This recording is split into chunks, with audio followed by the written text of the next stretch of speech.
with each new day, game day is filled with wonderment, anticipation, and a few surprises. And last Saturday was no different.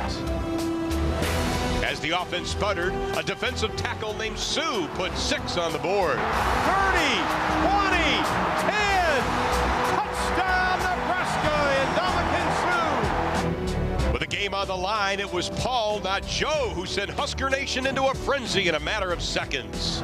Oh my, look out, needs one block. He doesn't need it, he's gonna outrun everybody. Goodbye.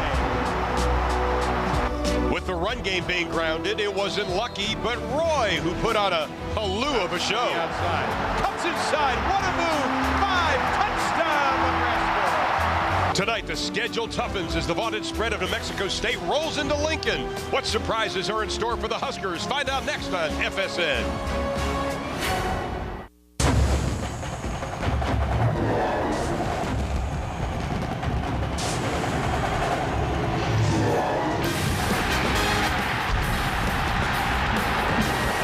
Nebraska has dominated under the lights of Memorial Stadium, never losing to an unranked team in 22 years, and they hope that continues tonight as they take on the Aggies of New Mexico State in front of yet another sellout crowd at Memorial Stadium. Hello again, everybody. Along with Matt Davison, I'm Ron Thulin. Due to Hurricane Gustav, the September 4th game with Nicholls State and New Mexico State had to be postponed. So this is the Aggies' opening game. That's not real fair, having an opening game against a team that's already played twice. Well, most coaches will tell you that they see the most improvement from game 1 to game 2.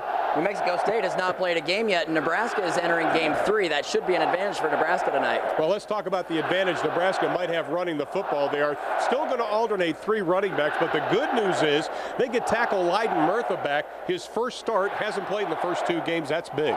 Nebraska's coaches will tell you that Leiden Murtha might be their best offensive lineman. He's really going to bring a lot of physicalness to this offensive line. If you look at the Nebraska rushing stats so far this season with 3 running backs that they're alternating right now, Nebraska obviously isn't happy with those rushing stats. They think with Leiden Murtha back, that's really going to give them a boost, and I think they hope to see Joe Gans be a little more productive in the running game as well. Well, let's go back to last week against San Jose State, because it was the defense and special teams that really stepped up. First, the defense. You look at that defense, you have to start at the defensive line. Matt, they're playing at such a high level right now. These coaches went and challenged the defensive line of Nebraska. They said, if we're going to be better on defense, you guys have to be better. Carl Pelini, Bo Pelini, they said, you guys must be better this season. I think the thing that impressed them the most was the athleticism of this Nebraska defensive line. And Ndamukong Suh a week ago picked off a pass that Zach Potter knocked down. He takes it to the house.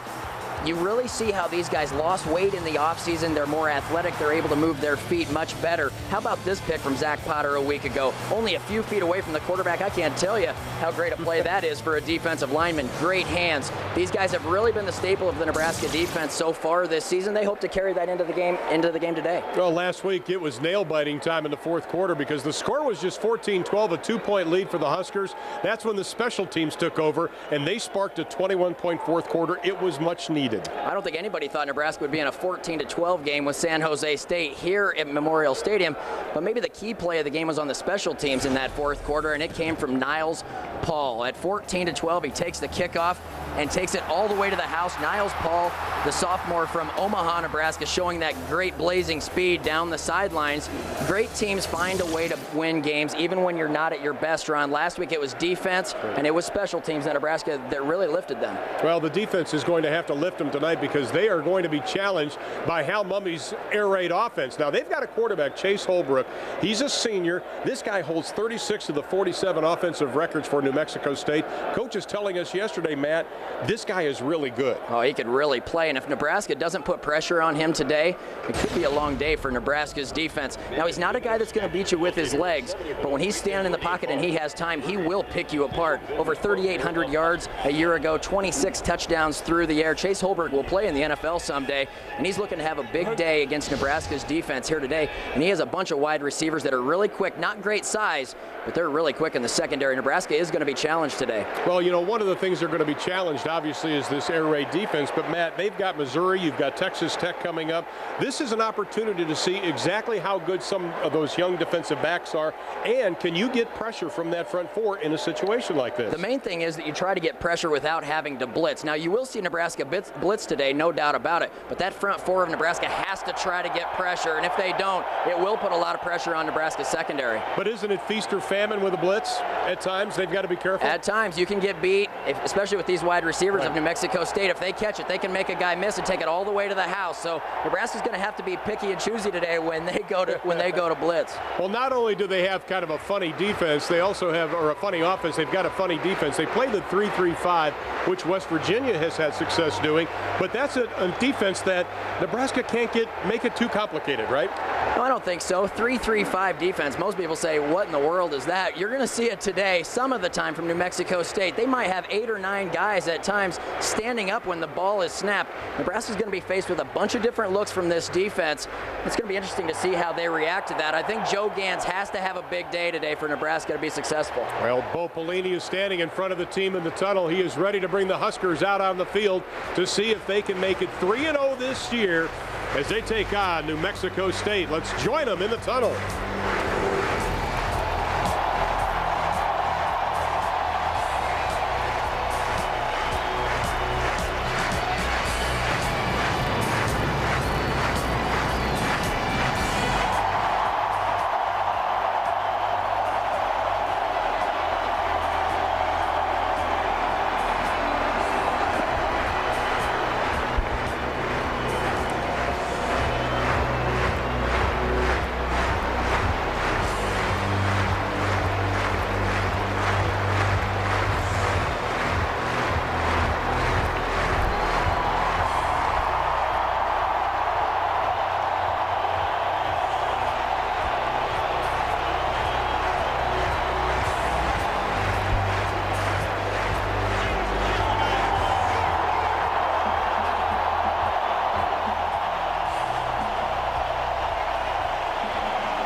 Absolutely a perfect night for football. We are glad you're with us. We are moments away from the opening kickoff with New Mexico State and the Huskers of Nebraska.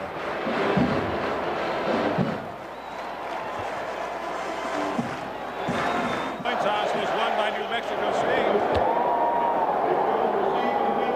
See just how beautiful of a night it is. Temperature right now in the 80s. It'll probably be in the low 70s, high 60s by the fourth quarter, but it is a perfect night for football, and those of you in the Lincoln and Omaha area know that the weather has not been the greatest the last couple of days. Short sleeve shirts seem to be the attire for tonight. 292nd consecutive sellout. The official capacity is just over 81,000, but they're expecting a little more than 84,000 tonight. Well, the third member of our broadcast team, we are glad he is with us tonight. He's Larry Putney, be roaming the sidelines. Larry, how you doing tonight? Very good, thanks, Ron. You know, at the beginning of the season, this defensive line from the 2008 squad was expected to be one of the stronger positions. They returned every person of that top 2 across the entire defensive line, but that depth has been tested a little bit. Barry Turner went down last week, of course, with the broken bone in his leg. That means Pierre Allen is getting his opportunity, and this kid is a phenomenal athlete. Not only did he lead Nebraska last week with 10 tackles and 3 tackles for losses, his best sport in high school might have been basketball. He led his team to back-to-back state basketball championships. Not only was he the MVP, but he was Mr. Basketball 2 straight years in Colorado. A phenomenal athlete gets the start tonight for the Huskers. All right, Larry, I know you're going to be having more for us as the night goes on. Look forward to seeing you. And New Mexico State won the toss. They have decided to receive. Julius Fleming and Marcus Anderson are back. And there's a good look at Adi Kanalix. 9 of 16 kickoffs have been touchbacks. That's the 3rd most in the NCAA. You know, if you're New Mexico State in this game, Ron, I think you're glad you get the ball first. I don't know that you want to come out and let Nebraska drive it down your throat and get behind right away. I think the strength of this New Mexico State team is their offense. I think you put Chase Holbrook out there to start the game. I think they like this. And we are underway. Glad you're with us tonight. And another outstanding kick. It'll be 3 yards deep. They tell him to take a seat. Such an advantage for Nebraska when you have somebody that can put it in the end zone. Now Now the New Mexico State offense, as we talked about, is called the Air Raid. Chase Holbrook, 6'5", 246 pounds. He's a senior out of Hurst, Texas. He caught the attention of the Nebraska defense as he's completed 70% of his passes last year, 26 touchdowns, but he also threw 18 interceptions, which tells me, Matt, he makes bad decisions at times. There are times, especially if he gets a little confused, so look for Nebraska's defense to really switch it up early on in this game.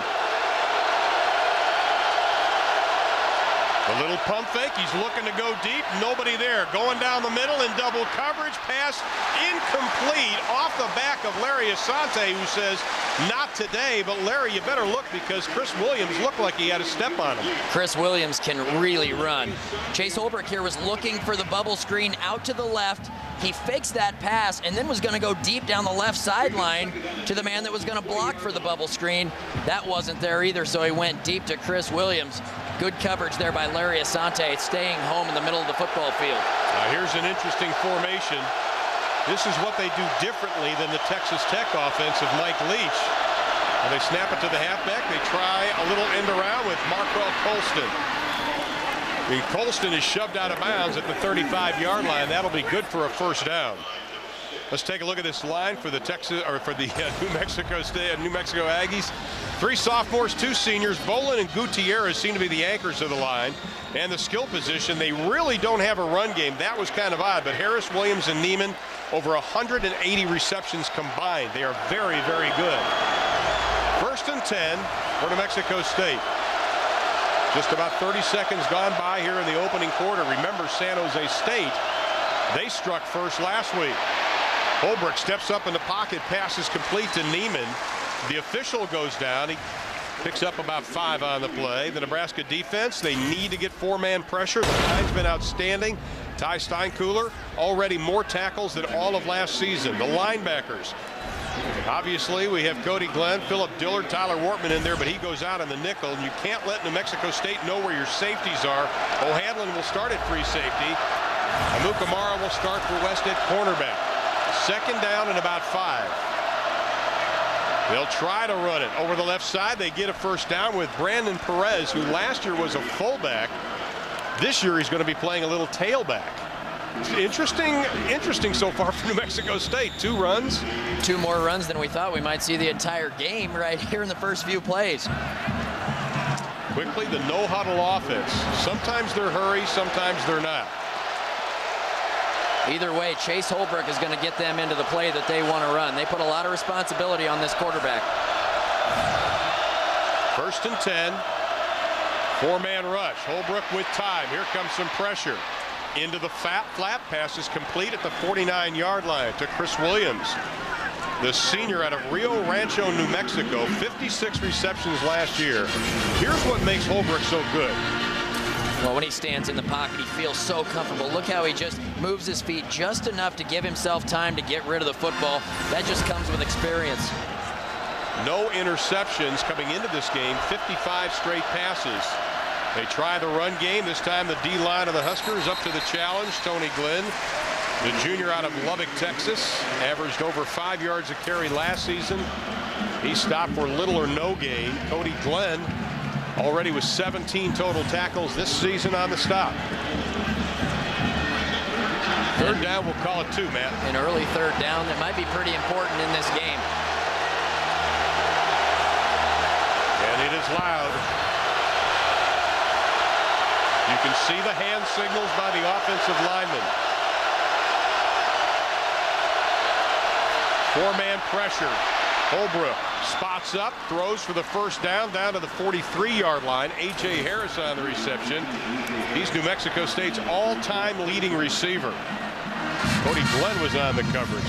Boy, just the patience Holbrook has. It's good coverage. See all the time that Chase Holbrook has in the pocket here. When you see guys running all over the football field, ends up 2 guys right in the middle. Now they go a little on the right side, and they get inside the 30-yard line. Another first down for New Mexico State. It was Chris Williams. So they're showing a little versatility on offense already tonight.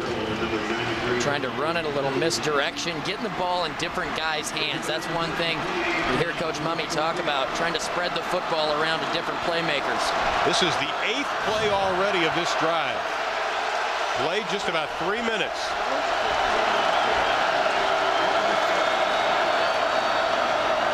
This time they're going to try the running game with Colston again. He is caught for maybe a yard gain.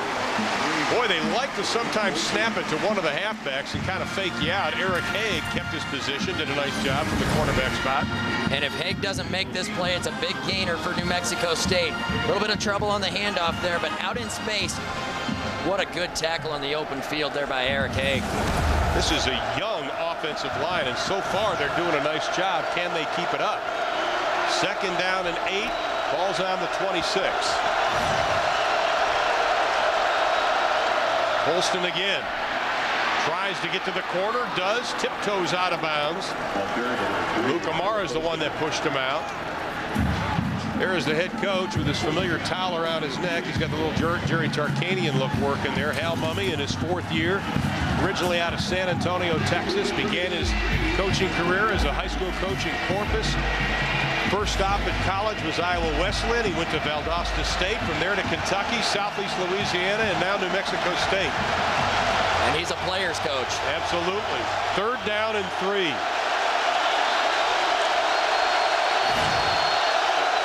Four down linemen for Nebraska. They bring 5. Holbrook buying some time, looking, has a man wide open inside the 15, the 10, down to the 8-yard line is Marcus Anderson. The junior college transfer from Austin, Texas. They call him the 2nd fastest guy on the team.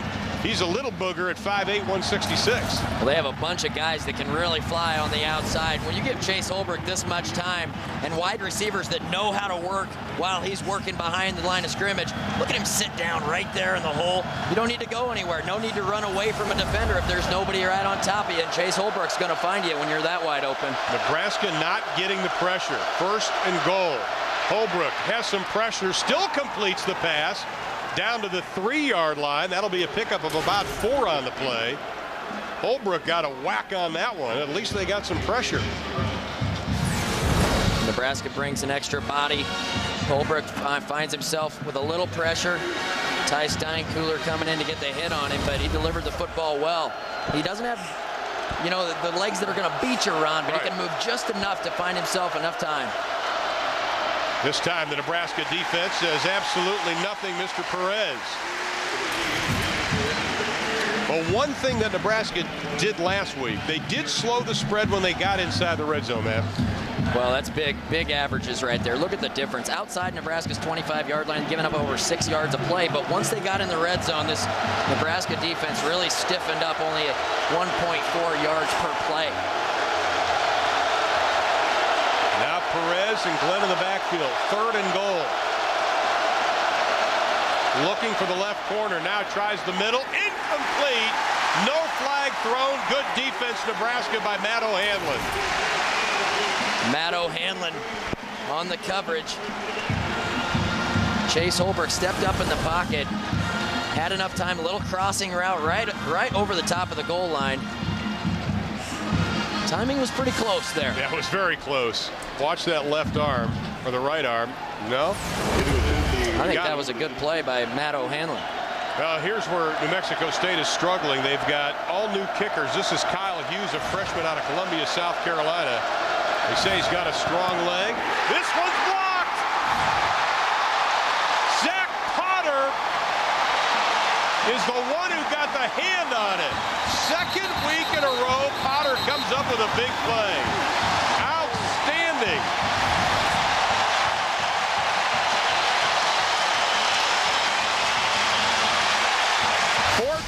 Plays for New Mexico State, and they get a goose egg as the kick is blocked.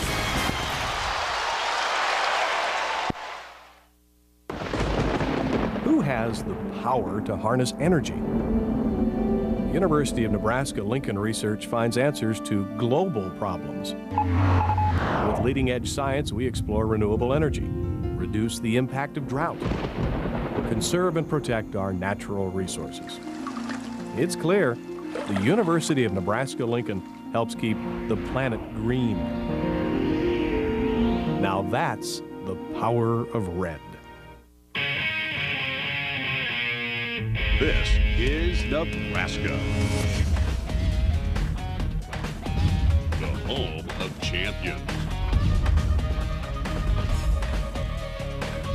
The nation's finest student athletes. Success in athletics, academics, and life. Nebraska, the power of red. One thing Bo Pelini told us yesterday is they want a fast start. I wouldn't qualify that as a fast start, although it was a good start because you blocked the field goal. Well, not exactly how you drop the first defensive series.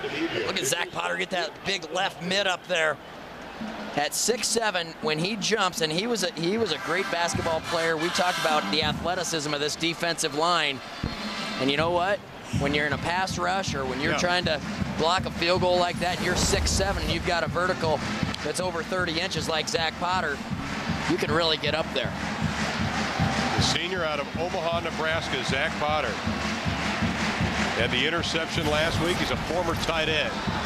So the Huskers will take over. 1st and 10 from their own 12-yard line. 9:16 left to play in the first quarter. Marlon Lucky. Everybody is hoping he gets on track tonight. And he'll have his first carry over the right side. He's got some running room. Isn't that amazing? He goes behind the blocks of Slauson and Murtha. No shock there as we take a look at Joe Gans going up against this 3-3-5 defense. He's completing 61% of his passes. Since he is a timing quarterback, Matt, how important is it to get him in a rhythm early in this game? Well, there's no doubt he's a rhythm quarterback. When he starts to get in a groove, he can be tough to stop. Last week, San Jose State did a good job of not letting him get into that groove. Pickup of 6 on the play. Looking for a little option. Gans keeps it. Has some legs over the 35, over the 40. Just what you talked about, Matt, in the open. They got to get him running the ball a little more. That just gives you another threat on offense. We have a quarterback that can run the ball. A little option here, old school for Nebraska. Make the rush in, commit. He doesn't commit, you get up underneath it. And Joe Gans, not going to kill you with his legs, but he's effective. And Nebraska now, after the 26-yard run by Joe Gans, 32 is his career long. He had that against Western Michigan. Take over 1st and 10. The little swing pass to Swift. Tries to get a block on the outside. Slips the tackle. Gets into Aggie territory down to the 45-yard line. And let's take a look at the rest of the offensive starters for the Huskers. As we mentioned, Murtha is back after missing the first 2 games. The right side, Murtha and Slauson. One word, stout. Skill position. Still will alternate the 3 backs. Peterson and Swift not only catching the ball effectively this year, but they're also blocking well. There's big Leiden Murtha coming off that 2 games, fighting that infection. 2nd team Big 12 last year. He's a big guy on that right side. You put him with Matt Slauson, you might see Nebraska run over there a lot. And we have a little motion penalty. That's going to be on Nebraska. 4 false starts last week. This team's averaging 9 penalties a game already. Offense number 44, 5-yard penalty, still first down. And that'll just drive a coach nuts, Ron. Yeah. Starting off with a good drive here. And then you get a penalty, just puts you back there, 1st and 15. First and 15 from the 49-yard line. And those are just penalties that are mental errors, not concentrating on what the snap count is in the huddle. Now Bowen Carl, along with the linebacker coach, trying to figure out what's going on, is Lucky over the left side, gets up to the original line of scrimmage. And that's one of the things, Matt, as a former player, and Bo was talking about it yesterday extensively with us, he wants guys to be tired mentally as well as physically after a practice and a ball game. Because he said mentally we made more mistakes in the run game than we did physically last week. Well, and I think that's why you look at those rushing statistics and they're not up to par. It's not only because physically they aren't able to get it done, it's because mentally they're having one guy out of those 5 on every play. It just isn't quite getting it done, and a lot of times it's a mental error. Young goes in motion, straight drop. They're going left side, looking for Swift. Incomplete. Marvin Betts, the senior out of San Diego, California, was on the coverage. Let's take a look at New Mexico State's defense. Joe Lee Dunn's 3-3-5. Long and Anderson in the front, just 260 pounds. The linebackers, Scott and Connor, they're going to be treated like defensive ends. And in the secondary, Derek Richardson at free safety. They call him a safety net for the DBs. Now, Davin House, he's the quarterback, or the cornerback that was kind enough to provide the Huskers with a little bulletin board material this week. And we do thank him for that. Third down, they'll call it 9. Gans straight drop, no pressure, looks out in the flat, caught. Peterson's got the first down. House, who was popping off about the receivers for Nebraska, was on the coverage. I wonder if he'd like to rethink his quote. Todd Peterson lined up out there on the edge. Long mentally, Colt, little flag route to the outside, and House was just late getting there. Nice throw and catch on a big 3rd and 9 early in this game for Joe Gans. And the Huskers with a nice little run going. Now Tifa Tiller lines up in the fullback spot. Lucky. Penalty flag goes down to the 22-yard line. It's good to see Lucky making people miss tonight. Well, he's been more effective here in the first quarter than we've seen him all year long so far early. And our official tonight, referee, is Ken Richens. Offside, defense number 97. Penalties decline, result of the play, 2nd down. We're talking about Davin House. Here's what he said. We believe our receivers are 10 times better than their receivers. And Todd Peterson said, nah, I don't think I'm going to say anything. Would you have said anything? And what a smart comment. No. Would you have said anything? If I were Todd Peterson? Yes.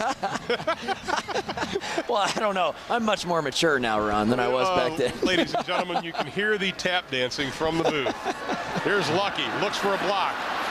Just takes a wallop as he gets back to the line of scrimmage. And Davin House, sorry Davin, didn't mean to pick on you. He's the one who lowered the boom on him.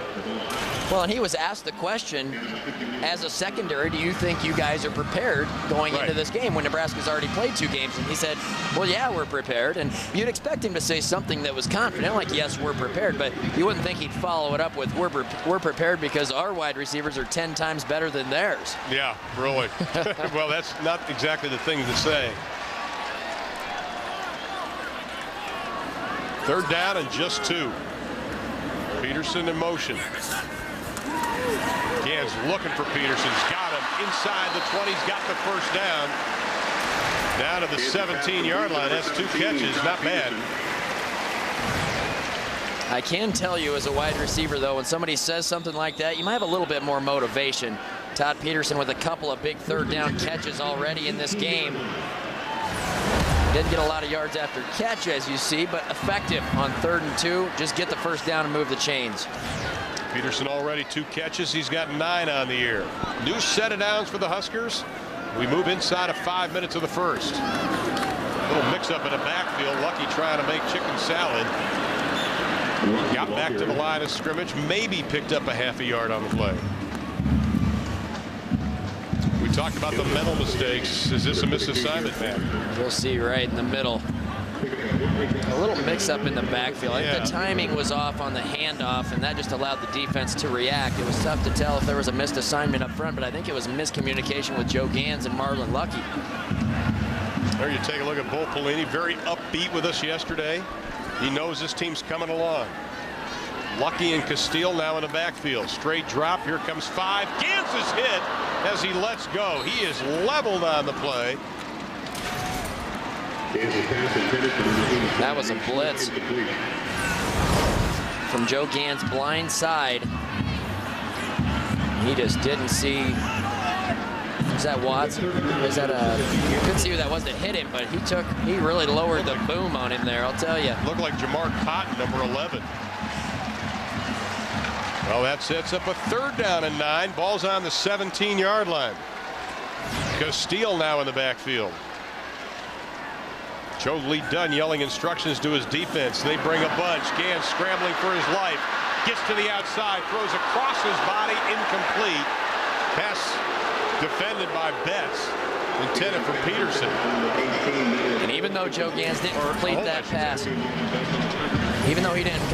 pass, Ron, you see what having a quarterback that can at least move out of the pocket does for you. If that was Chase Holbrook, it would have been a sack. Joe Gans gets out of the pocket and at least gives himself an opportunity to make a play. Well, I think Bo was thinking about going for it, but instead they're going to go try the field goal attempt. They'll spot it at the 25-yard line. It'll be a 35-yard attempt. And of course, Alex, so far this year, 4 of 4, all coming in the Western Michigan game. Good snap, good hold, and no good. His first miss in 2 years. Slid it to the right. 12 straight field goals made has come to an end. The snap was good, the hold was good, and we remain scoreless in Lincoln. Husker fans, don't miss your chance to be part of the action at the Devaney Center this fall. Go! Apollo down by Doggandero. Highlight reel. 2008-2009 Nebraska men's basketball season ticket packages are on sale now and start at only $99. To get your tickets, visit Huskers.com or call 1-800-8-BIG-RED. Nebraska basketball. Play hard as one. Cheer hard as one. Honor the past and invest in the future by contributing to the new Nebraska Student Life Complex. Located on the west side of Memorial Stadium, the Student Life Complex will nearly triple the size of Nebraska's Hewitt Center for Student Athletes, providing current and future Huskers more space, resources, and technology to continue Nebraska's rich academic tradition. For more information, go to Huskers.com.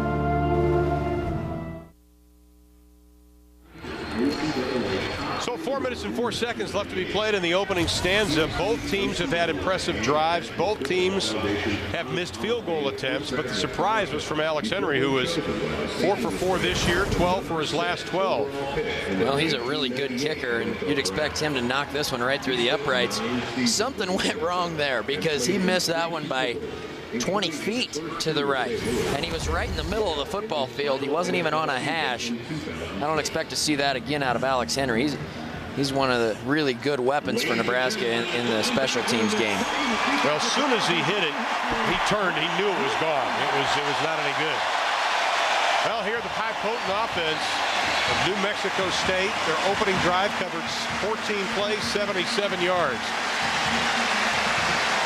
And they begin 1st and 10 from their own 20. There's the numbers for Holbrook. And the most impressive stat on there to me, Ron, is that completion percentage. Yeah. 70% is just insanely good. And when you reach over 3,800 yards, you see why. Here comes the blitz. Holbrook reads it, dumps it off. Pickup of 2 on the play to A.J. Harris. Nice job, though, by Prince Amakamara coming up from that cornerback spot. He trailed him the entire way. You see the short crossing route. Chase Holbrook looking to his right, comes to the second option, quickly across the middle, and Amukamara was right there to pull him to the ground after a short gain. 2nd and 8, 3.5 to play here in the opening quarter. 3 wide receivers to the left. Hand off to Perez. Nice job defense. Stacking them up right at the line of scrimmage. Philip Dillard's leading the challenge. 8 tackles last week for Carl Pelini against San Jose State. Nebraska with 6 defensive backs in the game on that play. And when they have 5 DBs, it's nickel, and when they have 6, it's dime, and that's your dime back right there, Lance Thorell.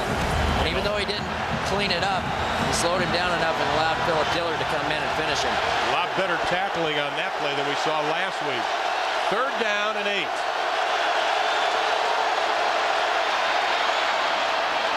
The deep pass intended for Neiman, not anywhere close.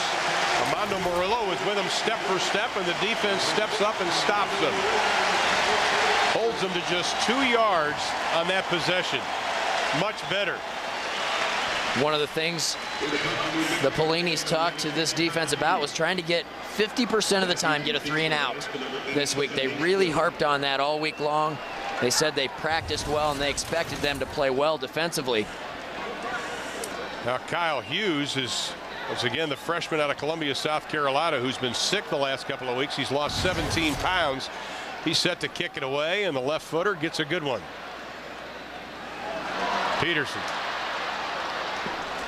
or Swift, I should say, up over the 40-yard line, and Nebraska with outstanding field position. Let's check in with Larry. Larry.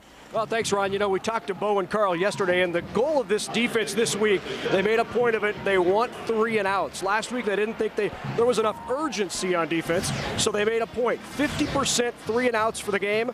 Right now, guys, they're 50%. That was a big point, as you mentioned, Larry, yesterday.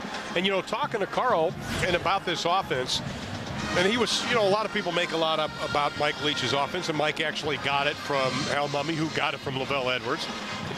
But he said, listen, when they don't huddle, that's almost easier for us. He likes it. Yeah, because they're not running guys in and out.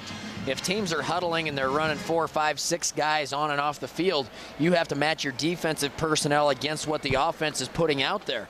If they're not substituting on offense, you know what you need to have out there, whether it's 4 DBs in a base defense, 5 defensive backs in a nickel, or if you're going to go with 6 in a dime defensive package. Well, he's already had an effect on his defense. Those of you in 2003 will remember that. They were around in 2003. You can see what he did there, and you can see the improvement already this year. And especially, I think, the thing that stands out with me is the sacks. Well, you only have big. 13 a whole year, and you have only 11 takeaways. You already have 4. That's huge. Those are big, big numbers. And, you know, one of the things that I remember Bo Pelini saying before he coached a game this season, he said, when I ask my players to do something, I believe they're going to do it. And if he makes it a point to say, we want to get takeaways, we want to rip at the football, we want to get turnovers, then they're going to be thinking about that all the time. He said, if I ask them to give great effort, I believe they're going to give great effort on every play because I asked them to. Sometimes it's as simple as just asking your guys to do something for you. And when you have a coach that you really like, you'll do those things for him. Huskers averaging over 7 yards rushing per carry. And here's Gans already with a long run himself. This time he keeps it again, cuts up front. Able to get up to about the 48-yard line. That'll be a pickup of about 6 on the play. Michael Zant, the true freshman out of Midland, Texas, coming up to make the stop. You know, coming into this game, and I find it ironic, Matt, that there were only 2 rushes better than 20 yards for Nebraska. They got 1 tonight, so that's 3 on the season. And Bo Pelini would like to see it, but he or Sean Watson, they're not impatient about it. No, they're not feeling the pressure, I guess you'd say, to improve the running game. Obviously, they want to be more effective in the rushing game, but they're not, like you said, being impatient and putting pressure on their players. They're saying, hey, we need to do a better job of coaching you and calling better plays at better times. And then once we get everybody healthy, watch out. Well, 30-second timeout called by Nebraska with 2 minutes and 4 seconds left. And picking up on that, one of the things Sean Watson was talking to us about the more volume of run plays this week. They gave them more, but they cut down the number of plays. Obviously, you know, he understands, and there's a great look at Sean Watson, who was very successful at Colorado in adapting his offenses. He understands that they've got to run the football, but you got to also understand that Michigan, Western Michigan and San Jose State were giving them the pass. Yeah, they were really stacking the box, 8 and 9 guys in there, and there's only so much you can do in that situation. And so, you know, he is going to be patient with this offensive line. They want to fill these guys with confidence. 2nd down and 5 for the Huskers. Lucky breaks over the right side down to the 40-yard line before Brandon Bayamonte makes the stop. Marlon Lucky already more effective in this game. You'll see one little cut. See everybody just blocking everybody down to the right side, and Marlon Lucky, one little cut back, and he squirted right through there for a big gainer. How about that? Last year, he had almost more yards than the entire Aggie team and almost more touchdowns rushing the football. 1st and 10. No penalty flag. Gans steps up, throws, has a man wide open inside the 25-down line down to the 20. Mike McNeil with his 2nd reception of the year. House on the coverage, so House has been beaten a couple of times tonight already. His wide receivers to work down the field. He, instead of just running the ball upfield there, he stays behind the line of scrimmage. It allows himself to buy time there, and Mike McNeil works outside of the play. You work on that scramble drill, and Mike McNeil found an opening there, sat down in the hole. Pickup of 22 on the play, his longest of his career. Fresh set of downs. Gans sees some pressure, throws it out to Lucky. Gets down to about the 15-yard line before he's knocked out of bounds by Derek Richardson, the free safety. Another impressive drive for this Husker offense. But when you get down here, you want to stuff that thing in. Gans looks to the left, retreats, allows the defense to chase after him, and just dumps it off to the right side there to Marlon Lucky. Really makes those defensive linemen nervous to get too far upfield when you run those screen passes. So you just dump it right over the top of them. Those big guys don't like that. A couple of tight ends now for the Huskers. Lucky going over the big right side again inside the 10, and he has another first down. If you don't think Slauson and Murtha make a difference, you just hide behind them.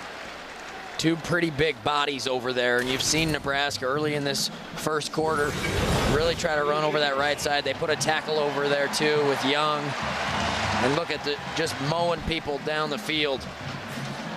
And as a running back, it's easier for you to run downhill when there's a little bit of a gap. And it's 1st and goal now. Lucky, looking's got it. Touchdown, Nebraska.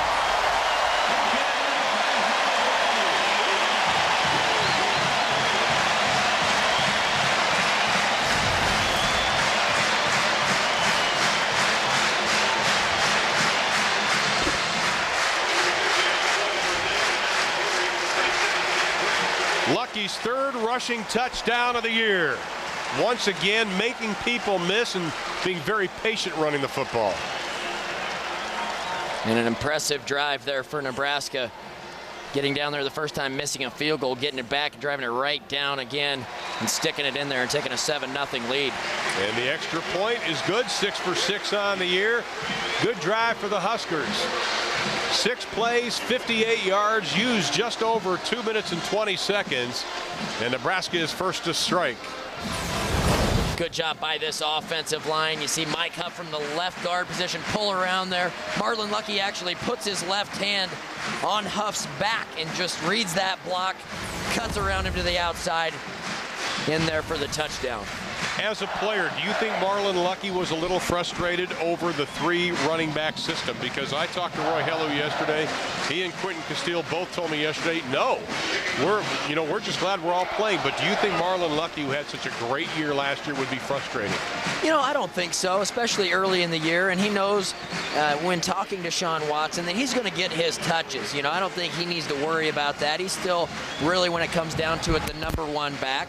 But after having a great season a year ago and then coming out the first 2 games here and only having 66 total yards rushing in the first 2 games, maybe that's frustrating, but not to the point that he's angry with his teammates or anything. I just think he wants to be better. And what you want out of your players at that point is you demand more out of yourself. You practice harder and you go out there and that motivates you to get it done at a higher level.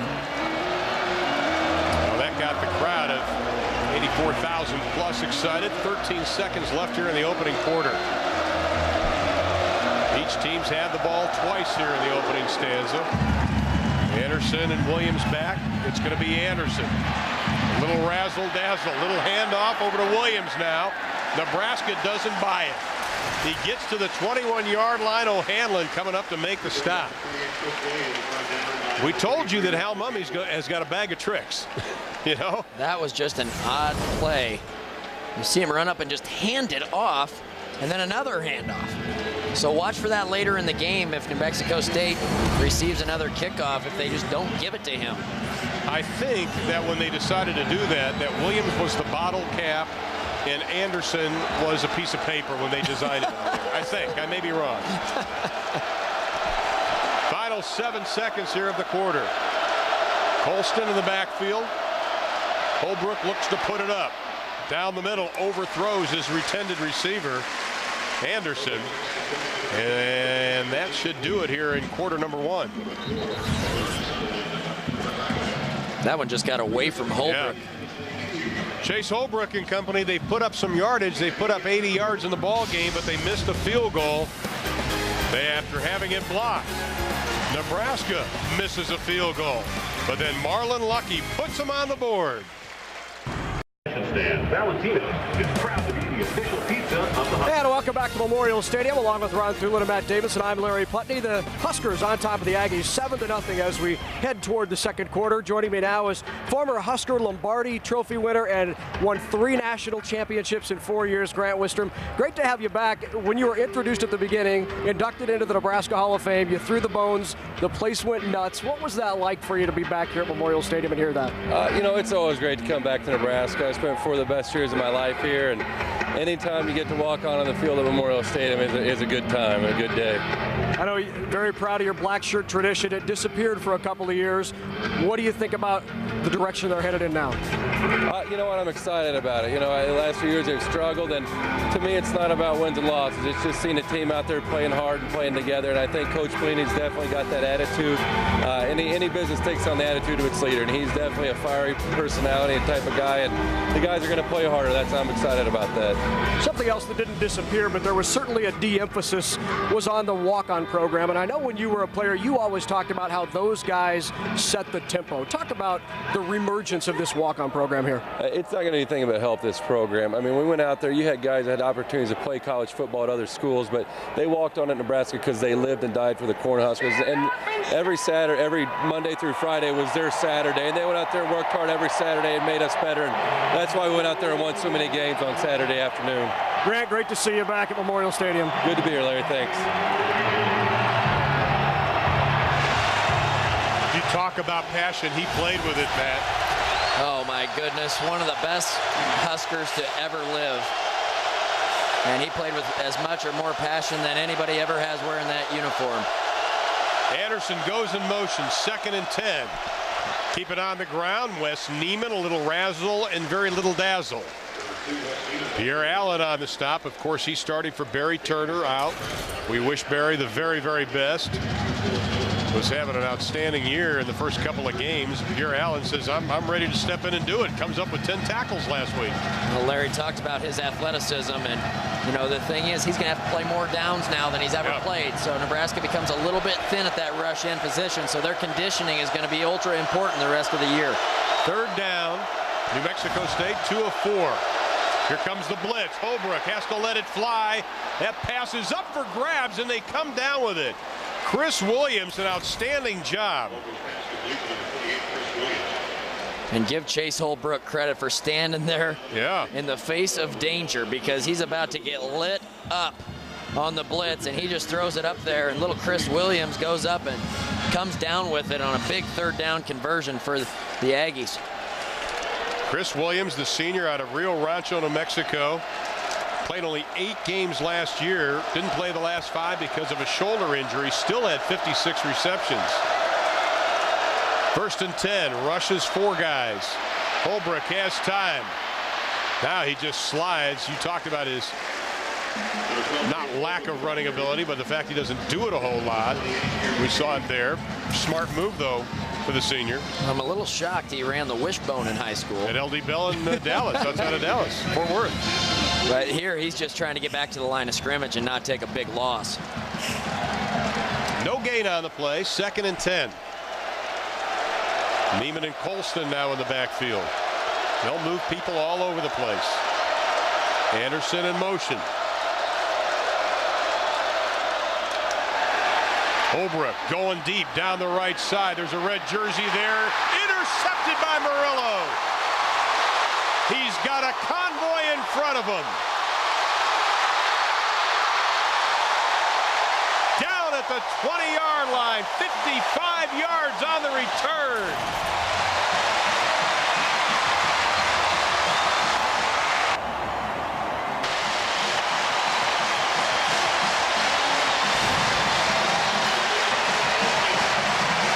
Armando Murillo was in perfect position to make this play, playing a deep 3rd down the right side of the field, and Chase Holbrook just let that one float, and it was overthrown, and Murillo was there to pick it off, and he kept his feet. And there's nothing more a defender likes than to have a bunch of guys out in front of him after he picks a ball off. Nebraska did a great job there. 4 interceptions on the year for the Huskers. Watch the halfback pass. Gans is open. He's got him. Touchdown, Nebraska.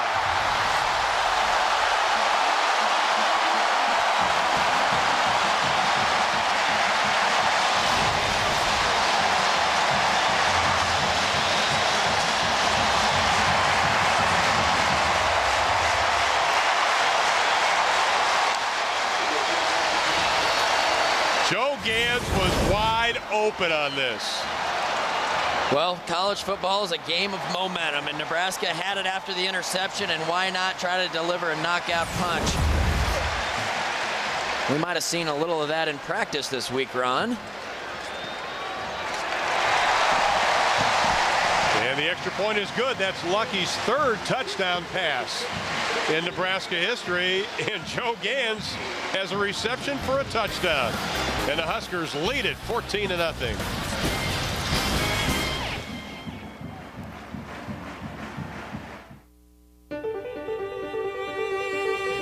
Well, you know, I didn't really do a lot of cheerleading.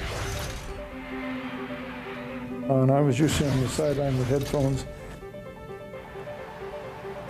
And I was really pretty deep in thought, and but I would like to leave you with this, and that is, go Big Red.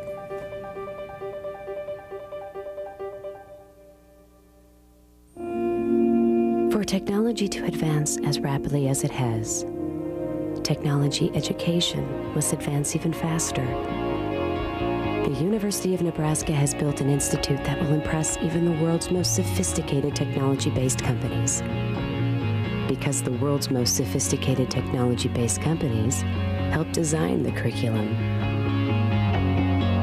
We've always been pioneers. It's the frontiers that have changed.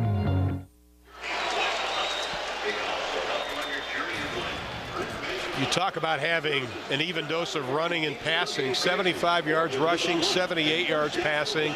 Joe Gans gets the touchdown reception from Marlon Lucky, his third touchdown pass in a Nebraska uniform. Here it is again. And this play is sold by Marlon Lucky. You see how he really sold the run there before he pulled up to throw it back. And you must have an athletic quarterback, and Joe Gans was just fast enough to get by the defender and create a little separation. How about that arm from Marlon Lucky? That was a tight spiral. Not too shabby. Now Julius Fleming, a redshirt freshman out of Baton Rouge, Louisiana, joins Marcus Anderson to receive the kick, and Joe Gans all smiles. He and Marlon over there chuckling a little bit. I can tell you, when you're out there practicing something all week, you just can't wait for the coaches to call a play like that. And when it comes into the huddle, oh boy, butterflies start, because you know there could be just a chance for greatness on that play. And the kick is going to be short. It's going to be Fleming, the redshirt freshman. Up to the 20, almost lost the handle. It gets up to the 24-yard line. Castile on the stop. You know, one of the things about that 3-3-5 defense, and talking to a couple of coaches over the last couple of days, they said, you've got to spread it out. And that's what they did on that play. It was obviously, nobody was standing around to try to pick up on Gans. You can see the attendance, another crowd of over 84,000, 84,821, the NCAA record in sellouts. This is a dangerous time for New Mexico State right now. Down 14-0. They really need to put a drive together. Perez gets up to the 30-yard line. Pickup of 6 on the play. J.J. McDermott now the quarterback, the sophomore out of Katy, Texas, which is hopefully okay after the hurricane. It's just outside of Houston. They said he handles the backup job well, but when he comes in, Hal Mummy telling us, yeah, the playbook does kind of slim down a little bit, what playbook they have, I might add. But it does slim down a little bit the options they give him as quarterback. You just hope that he gets you in the right play and doesn't make a bad mental error. He's scrambling for his life, and he's going to have to throw it away. He was outside the tackles, so that should not be intentional grounding. Now the officials may talk about it. He was outside the tackle. Potter was putting the pressure on him. Let's listen in.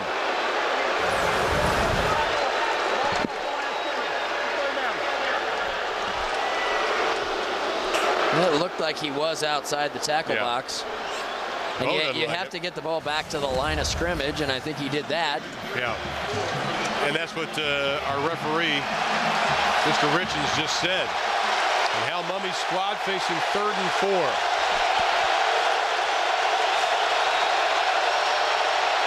Tough snap. McDermott hit as he throws. Pass is complete into Nebraska territory. And McDaniel on the reception. Sorry, Ron, a nice route by McDaniel, finding a little hole in the middle of the field. McDermott knew he was going to get hit.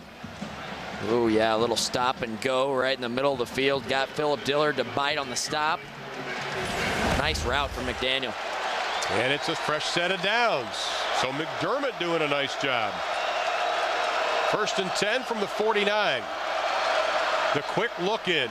Pass off the fingertips of Williams. The freshman from Odessa, Texas. The last big game he played was for Odessa Permian. He's probably wondering, where'd you get all these 84,000 people? Here are the numbers for McDermott last year. He completed an outstanding percentage of his passes, over 60%. But he only had 2 touchdowns and 4 Oskies. And he has a rocket of an arm. Watch the velocity he puts on the ball. When he has to, he can really unload it. McDermott's quick pass to Fleming. Gets down to the 45-yard line. That'll set up about a 3rd down and 6 situation. O'Hanlon doing an outstanding job again on the coverage. You see a lot of teams doing this these days. If you're going to have DBs that are going to play off and you have a wide receiver that can throw a block for you, it's really just an extension of the running game at that point. It's like a toss sweep. You just get the ball out there, and you know it might not be a huge gain, but even if they make the tackle, you get 5. No word on what's wrong with Holbrook. Maybe they just decided to change up the pace. But it is 3rd down and 6. McDermott looking right. No, he just has the whistle blown. Hold on. And I think Nebraska called a timeout. Timeout, Nebraska. Their 2nd of the half. So Nebraska with 1 timeout remaining, and we'll also step aside. 10:51 left to play in the opening half. Huskers lead it 14-0. We're on a journey of discovery. A journey that is unlocking the secrets of disease at the genetic level. The result? Revolutionary cancer vaccines and research breakthroughs in Alzheimer's and Parkinson's disease. And with every discovery, we provide new knowledge to thousands and new hope, one patient at a time. We've always been pioneers. It's the frontiers that have changed. This is Nebraska, the home of champions, the nation's finest student athletes, success in athletics, academics, and life. Nebraska, the power of red.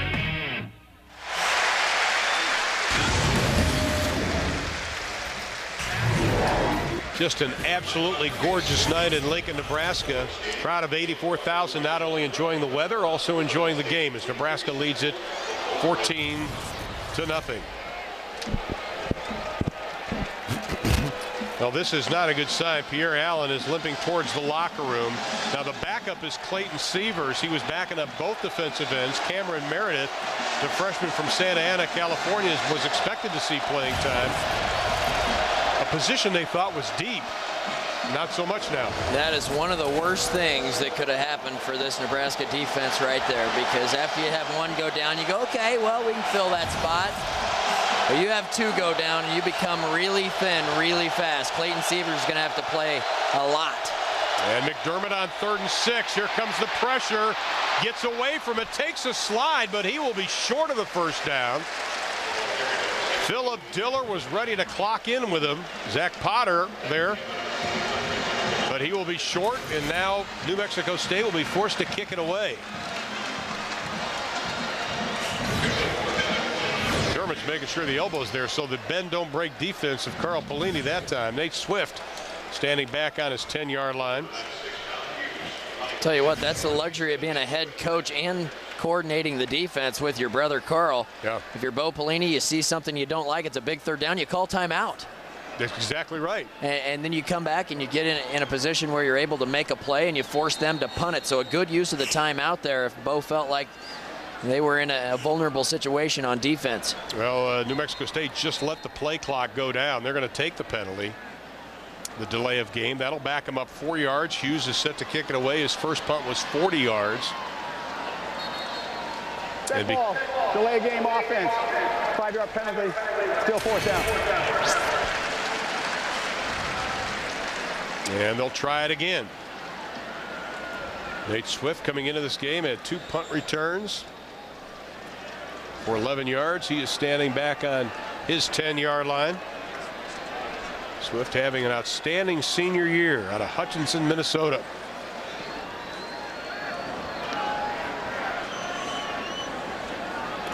Nebraska shows and they back up, and the left footer gets a dandy of a kick away. Fair catch is called for right at the 10-yard line. That was something little that Swift did. A lot of people don't notice. He looked to see where people were, then he called the fair catch. Great job on that play. Great ability to judge where the ball's going to come down and then refocus on the ball and have the ability to get under it and catch it.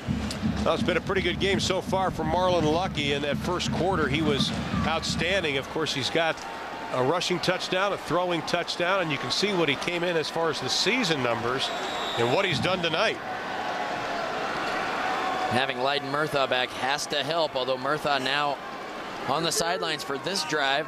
Javario Burke's in at right tackle. They got to get him some playing time, and Roy Hellu now into the lineup. He's got the ball, breaks into the secondary up to the 25-yard line. Pickup of 14 on the play before Derek Richardson stopped him. And Husker fans are loving this rushing game right now, let me tell you. Little frustration the last 2 weeks with the lack of productivity in the running game. One little cut back off the zone, blocking to the right side, and Hellu with a little cut up the gut. And a big gainer. And another first down, 9.5 to play in the opening quarter. Hellu will try it again. Another hole. Making people miss as a penalty flag goes down, and I think Hellu lost his shoe. Somebody did. There's a blown wheel back there. Oh, it's New Mexico State, but we do have a penalty flag. Came from the back judge. Could be a holding penalty. Face mask. Defense number 11. 15-yard penalty. Attack to the end of the line. First down. Once again, no incidental contact on the holding. It's a 15-yard or nothing.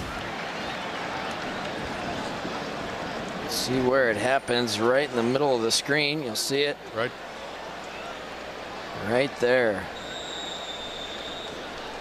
Just illegal hands to the face on Mike McNeil, and that was Cotton, I believe, wasn't it? Yeah, it was Cotton.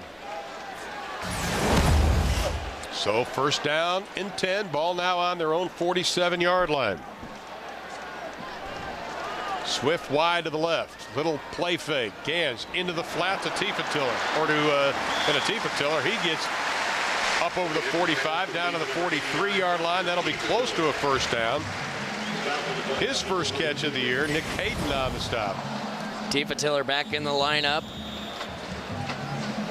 Finds himself out in the flat with a little opening. He's going to help add some experience and leadership to that tight end core under Ron Brown. A couple young guys, Young and McNeil, playing all the first 2 games. Now they add Tiefentiller to the mix. Actually, Sean Watson actually coached his dad Guy. Gans looking. Dumps it off to Paul. He's upended, but not before he gets down to the 32-yard line. Vincent Butler on the stop. Niles Paul lines up to the left of the formation, comes in a little motion, bootleg back to the right, and a little pitch and catch to Niles Paul from Joe Gans. Just a misdirection right there. Run a guy in motion, and if you're on defense, you see the fake to the outside run to the left, get everybody moving that way and come back to the right. Couple of tight ends now for Nebraska. Hellu following his blocks, bouncing off people as he gets inside the 30-yard line, out of the 29-yard line. Pickup of 3 on the play, but the sophomore from Danville, California had a breakout week last week. Look at the feet, and for not being a big back, he's really tough to bring back. Look at the change of direction here and the strength to get into the end zone. Really has shown what he brings to the table early in this season. And the numbers on him, and tonight another 24 to his credit. Second down. Young in motion. We had a lot of people moving. Pick a player, any player. I don't know if the offense was drawn off or the defense was drawn off by an offensive lineman. Star offense, number 72, 5-yard penalty, still second down. 62 or 52, either one. There's not one on here. I think he meant 72. Javario Burks, possibly. Bo doesn't like it. He's explaining his case. I think he's saying the defense are the ones who jumped him. Now Castile and Hello join each other in the backfield. Second down and 12 from the 34-yard line. Gans looks for the option. Already has a 20-plus run, and he's got another one. He's got Pater in mind. Touchdown, Nebraska.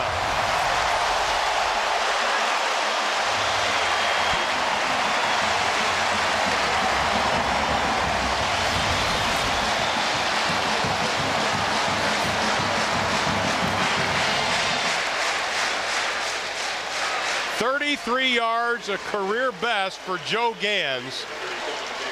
He's caught a pass for a TD, and he's run for a touchdown. And that'll give a lot of confidence to this offense. Nebraska finding some success in the option game here tonight.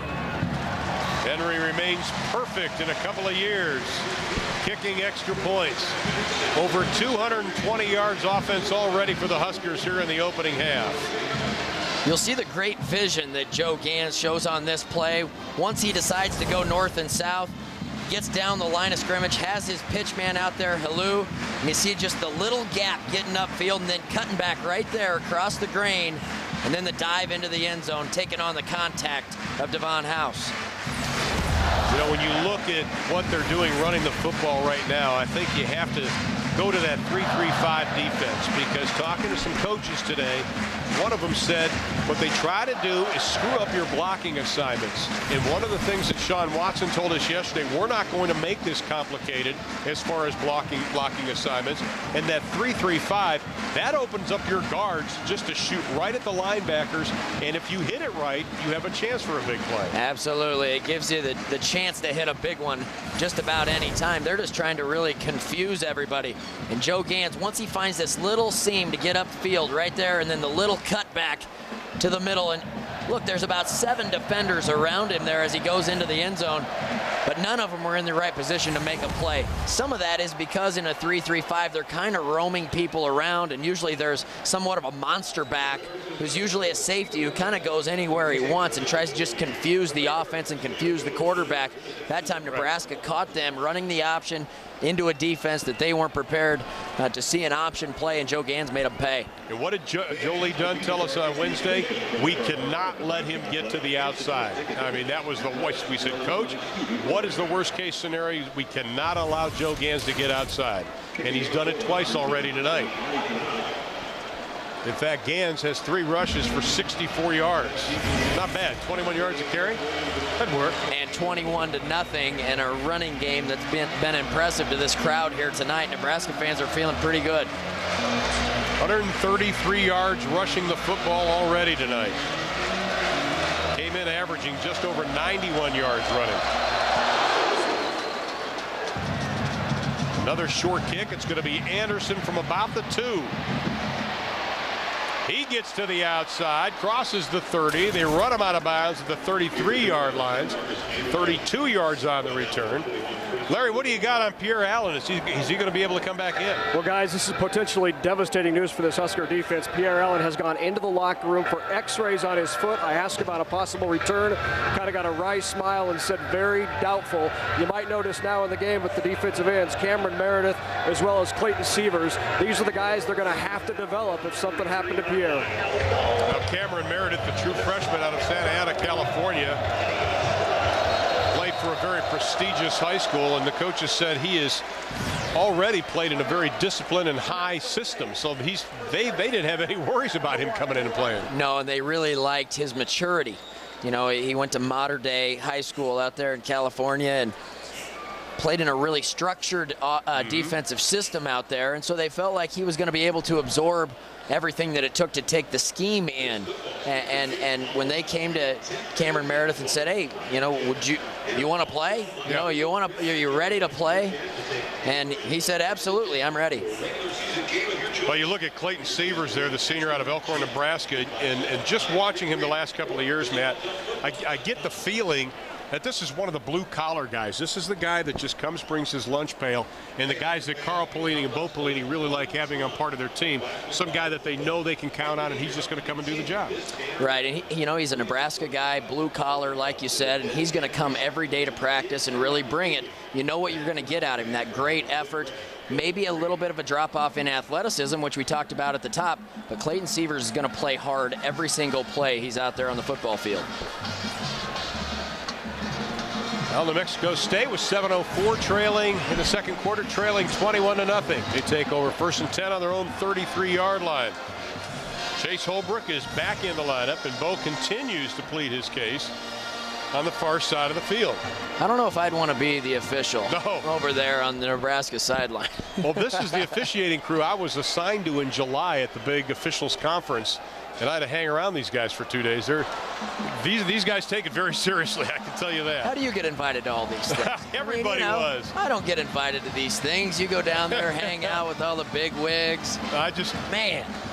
Yeah. You've been around a few years longer than I have. For the record, they didn't let us play golf at the Gaylord Resort, okay? At least they weren't going to pay for it. Let's put it that way. 1st and 10, Holbrook back into the lineup. Took a series off. They looked like they were moving the ball. The quick swing pass. Oh, my. I think Tony Glenn, he heard the footsteps of Nebraska's defense.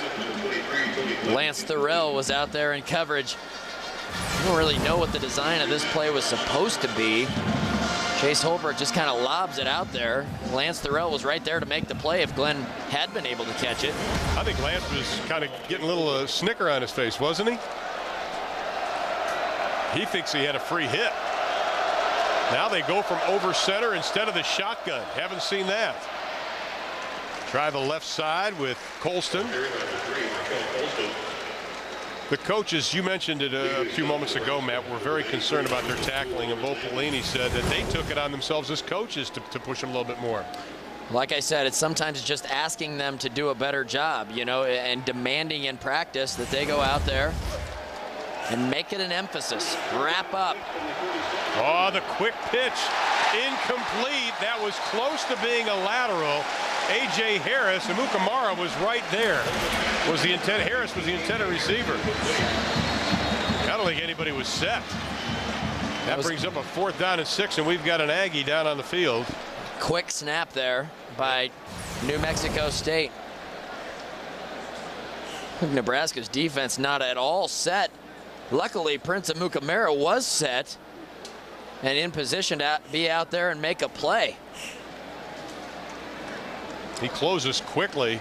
Even had the ball been caught, he wasn't going to get the first down, but a little trickery there from New Mexico State trying to catch Nebraska off guard. Well, looks like center Richie Bolin. Now this would be a huge loss because he's one of only 2 guys that had any kind of experience on that offensive line. Mike Grady is a redshirt freshman out of Corpus Christi, Texas. He is the backup. And Bolin is down. He has allowed only 3 sacks his entire career. And that's so important for Holbrook to quickly go off to the sideline and get underneath McGrady. Well, and I'll tell you, having a senior center is important. I mean, he's really the captain of that offensive line. He's telling all the other younger offensive linemen who they have, what they need to do, what their assignment is on every play. So Bolin would be a huge loss if he's not able to return. You talk about the communication failures that Nebraska's had on their offensive line, much the same with New Mexico State and this young offensive line. They do have a senior right in the middle, so to lose him would be big. Husker fans, catch Big 12 football on FSN all season long. FSN will televise 19 games live and in HD. On Big 12 Showcase, we preview the week's games, and on Saturdays throughout the fall, watch FSN's Big 12 postgame shows for all of the highlights. Plus, catch the Bo Pelini Show on Tuesdays at noon. Big 12 football this fall on FSN. FSN Saturday morning shows. John Radigan, former Oklahoma State coach Pat Jones, and Corby Jones, former quarterback of Missouri, do a great job. And He looks a little bit unsteady at that point. We hope to get an update on his position. Well, Niles Paul now standing on his 25-yard line. Set to receive the kick from Kyle Hughes, who's done a nice job punting the ball so far this evening. Let's see if Paul's got a punt return in his little bag of tricks. This is going to be a short kick. It looked like Hughes kind of did a little double take when he went to kick that ball. Hesitated a little bit. Just off the side of his foot. 28 yards on the kick. By far his worst effort of the evening. But the Huskers take over. Plenty of time left here in the opening half. Well, it's been the Joe Gans show, I think, along with Marlon Lucky. First the halfback pass. Joe, don't drop it. I did. And then, of course, he runs the option for a touchdown. The swing pass to Peterson. Up over the 40, the 42-yard line. Betts on the coverage, the senior out of San Diego, California. That play again, another one of those passing plays that's really an extension of the running game. In place of keeping the defense honest with the running game, you throw it out there, and you know you're going to get 4 to 6, 7 yards. If a guy makes a man miss, you could make it a bigger gainer. Now there's only one defensive back past the 46-yard line. Here's Castile. Looks for a block, gets it. Nice job by Hunter Tiefentiller with that block. That gave Castile a couple of more yards. Quentin Castile now getting in there. You see the offensive lineman really getting out in front. Leiden Murthaugh leading the way. And then the patience from Quentin Castile, allowing the blocks to happen out in front of him with Tiefentiller and then with Murthaugh out in front. Murthaugh got 2 guys, I think, on that play, didn't he? He went to the next level. Marlon Lucky back in, along with Castile. 1st and 10. Gans looks for that option, trying to get that same side. This time the pitch was a little late. Lucky cannot get away. Forward progress, they're going to put him at about the 47-yard line, so that'll be a loss of about 3. Michael Zant, the true freshman, coming up to make the stop. His 2nd tackle of the night. Well, there's times when the option looks really good for a team that sometimes that doesn't run it a lot, and then there's times it doesn't really look good. And there, somebody missed the block right at the beginning. Joe Gans just decides, well, there's really nothing out here. I'll let you have it. Hot potato. Yeah. Not going to hurt my stats. 2nd down after the loss of 4, 14 to go. Gans, nice touch pass to Tiefentiller. He crashes over the 40-yard line. Got a 1st down to the 38-yard line. His 2nd reception of the night, Bayamonte, the linebacker on the stop. Tiefentiller, I think, is really going to add a lot to this offense. Experience. Watch him switch the ball twice in about 10 yards. He switches it right arm to left arm, then back to the right arm. First game, didn't play the first 2. Has looked good tonight. On 1st and 10. Castile, right side. Oh, he slips a tackle inside the 30 down to the 28-yard line. I tell you, the backs are feeling it tonight, Matt Bob. When you have 3 guys to run in there, you're always fresh, and Castile doesn't mind contact. So he doesn't mind going up the middle, but if he has to pop it outside, he could do that as well. He's really versatile. Now Mike Caputo now in at center. Jacob Hickman getting a breather, the redshirt freshman out of Omaha, Nebraska. 2nd down and very, very short. It's a free down. Gans looks, swings it out, overthrows Castile.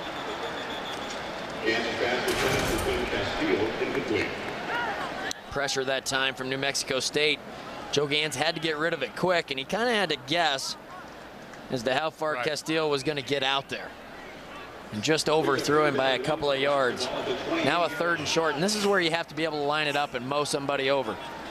This is what I think all of us expected last week, isn't it, against San Jose State? I think so. And San Jose State did a really good job, and I think it's a combination of Nebraska being better this week and San Jose State maybe being a little bit better than New Mexico State defensively. 3 tight ends in, opens a hole. Castile bounces off a couple, able to get inside the 20 down to the 18-yard line. Derek Richardson finally brought him down, but watch the strength of Castile, the sophomore out of LaPorte, Texas. Well, would you want to tackle this guy?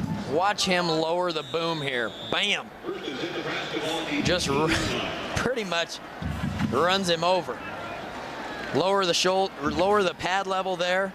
Lower the shoulders, take on the hit, and get about 8 yards after contact. Marvin Betts giving up 50 pounds to Castile on that play, and it showed. On 1st and 10, Castile again. Gets to the outside, inside the 5, and he comes up short. They'll mark him out at about the 1-yard line. Now they're going to put it back now to the 3-yard line. The left side of the offensive line here did a great job. Javario Burks gets that width out there and gets just enough of his man, then gets to the second level and allows Castile to get out around it to the sidelines, and he's not going to go out of bounds. No, I'll tell you that. No. He stepped out there, but that was on accident. He's not going to shy away from contact. Now Tifa Tiller lines up in the fullback spot. He's an outstanding lead blocker. This time, nothing doing. Jason Scott, the junior out of Chino Hills, California, on the stop. I think when we're seeing Tifa Tiller, we've seen McNeil, we've seen Young, we've seen a lot of the tight ends. They had such a great game against Western Michigan. They did not play well last week against San Jose State. And tonight we're seeing them playing at the level we saw them a couple of weeks ago. Well, Ron Brown was a little disappointed, I think, in the play of his tight ends, and he takes that personally, I can tell you. And he went back this week and he demanded that they put in the time and effort to make themselves better this week. And he went in and talked to Sean Watson. Ron Brown said, hey, you know, I'm sorry. We'll be better this week. And they are better this week. Well, you played under Coach Brown, and you know how aggressive he is, and he expects blocking. He expects the little things to be done on and off the football field, and I think that's translating tonight. Ron, truly one of the outstanding not only coaches but human beings. You see him at the bottom of your screen there with a headset on. Just a great addition to the staff, and Coach Brown could have easily left Nebraska when things fell apart here 4 years ago. He stuck around, worked with the Fellowship of Christian Athletes, does so many great things around the state of Nebraska and around the country. Tremendous public speaker. It was my privilege to sit in his meeting room every day for 4 years. I can tell you that. But there's one problem with Ron. He's never put on an ounce of body fat in the 10 or 15 years I've known him. He's the eldest member of the staff, but he looks like he's about 24. Yeah, exactly.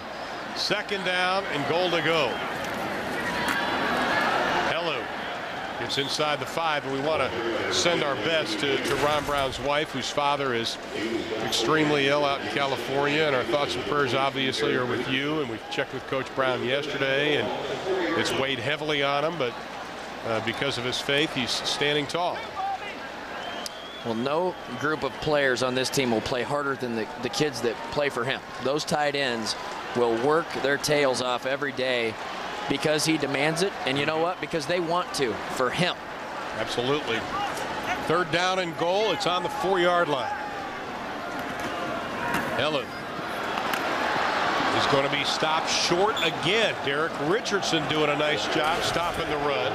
So Nebraska was knocking on the door, and they can't punch it in. Nebraska trying to impose their will right here on New Mexico State, and really they did a good job there. I was expecting a pass on that down. I think Nebraska thought New Mexico State would expect a pass, and instead they try to hammer it right at them. Well, Nebraska gets a minor advantage here because they were going to have to call a timeout. They're probably going to go for it, but a New Mexico State player, Brennan Bayamonte, he's favoring obviously that left leg. He has to go off. But on 4th down, ball sitting on the 3-yard line, the Huskers will go for it. Okay. Coach Davison, what do you call? You run that option again? They've liked that left side.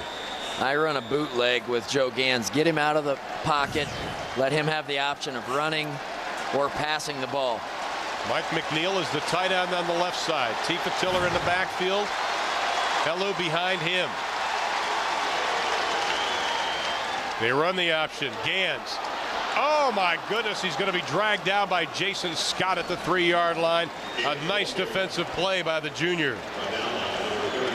How about that? Nebraska runs 4 running plays in a row when they get inside the 10-yard line, and I like that confidence and you know, the ability to call those plays and try to just run it right in against the team that you should probably be able to run it right in against. Well, they had 172 yards rushing prior to that play, and now let's see if the defense can make something happen. Final minute and 6 seconds. Or will Hal Mumme just kind of say, wait a minute, guys, we're on the 4-yard line. Let's not do anything dumb here. Holbrook goes over center again. Second time that's happened. They run it with Colston. He's able to scamper his way up to about the 15-yard line. A first down. Murillo chases him out of bounds. I'm surprised at the number of running attempts New Mexico State has attempted already. 13 here in the first half. I didn't think that ratio would be near what it is. 19 pass attempts, 13 run attempts. But they're shortening the game that way. That's exactly right. They were 109th in the country in rushing last year. Holbrook, the quick pass to the outside to Williams. Murillo's the one who runs him out of bounds. 55 seconds left in the half. Holbrook's got a little bit of breathing room now. Played all but one game last year, Holbrook did. 2 straight years over 33,000 yards passing. If he does it again this season, it'll be an NCAA record.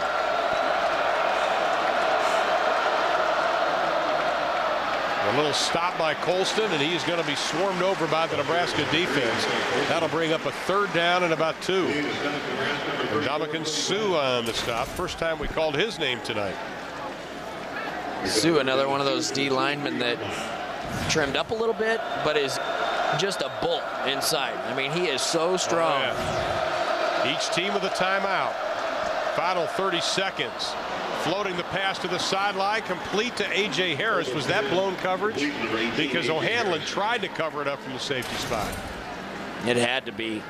He was wide open on 3rd and short. 1st and 10 from the 39-yard down here at the bottom of the screen. Yeah. Prince Amukamara jumps the underneath route, and O'Hanlon late over the top. Good job by Holbrook, really just seeing that hole and throwing it out there. 25 seconds left to play in the half. No pressure. Now here it comes. Holbrook loses the football. New Mexico State will have it, and Dominican Sue is the one who got the hand on it. That pocket started to collapse quickly. Chase Holbrook tries to step up into the pocket. You'll see Sue come from the right side. Does a great job of just knocking it out. Big old right paw. Rips it out of there.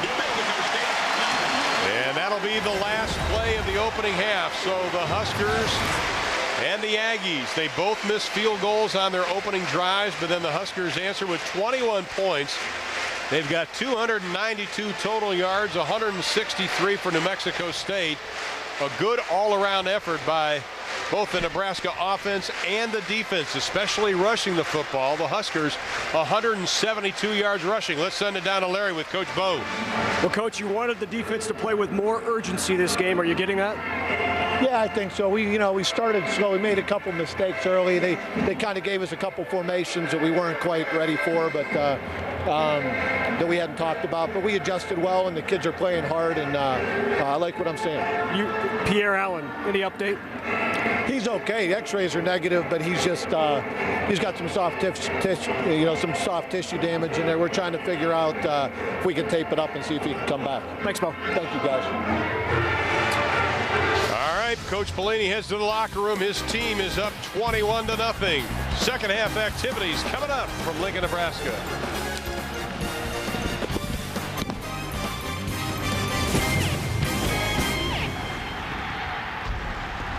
On hand, pretty good first half for the Huskers. Under the light of a full moon, they lead it over New Mexico State 21-0. Along with Matt Davison, I'm Ron Thulin. In the open, we talked about the defense and how the defensive line has taken it to a new level. We saw New Mexico State move the ball, but they didn't give up any points. You have to credit that defensive line. Well, once again, it comes down to up front. How tough are you? And Nebraska was really tough again. Even though they gave up some rushing yards early on in the first half, once again, when teams get in the red zone, they really stiffen up. And Nebraska, as you know, up 21-0 right now, and partly because of that blocked field goal by Zach Potter. So once again, it's been the defense stepping up again this week. Armando Murillo with the big pick and run back inside New Mexico State's territory. So right now, Nebraska's defense playing well. I think Husker fans feeling pretty good about things right now. And they were worried about it because this offense is so unpredictable. You heard Bo telling Larry, we saw some formations we didn't expect to see. Once again, the key word, adjustments. Well, they go over to the sidelines after the first couple series when New Mexico State did have some success, and then all of a sudden they were just shut down. So Bo and Carl Pelini over there on the sidelines talking to their guys, really able to adjust there in that second quarter and come out and shut down New Mexico State. One of the big adjustments in the first half, I think, was how they lined up their defensive line and how they were able to attack Chase Holbrook and not allow him to stand back there in the pocket and pick them apart. Now, there's still plenty of football left to be played, and when we come back, we'll give you the highlights and the numbers from the first 30 minutes. But the Huskers lead it by 3 touchdowns.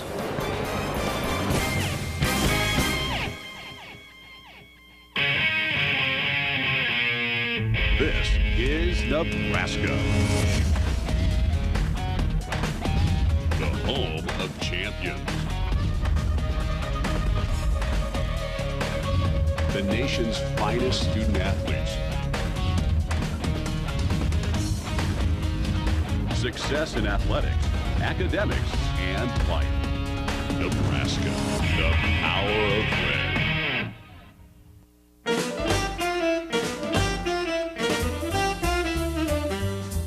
The International Quilt Studies Center and Museum weaves together history and artistry. With thousands of quilts from dozens of countries, the Quilt Center houses the finest public collection in the world. World-class collections. That's the power of red.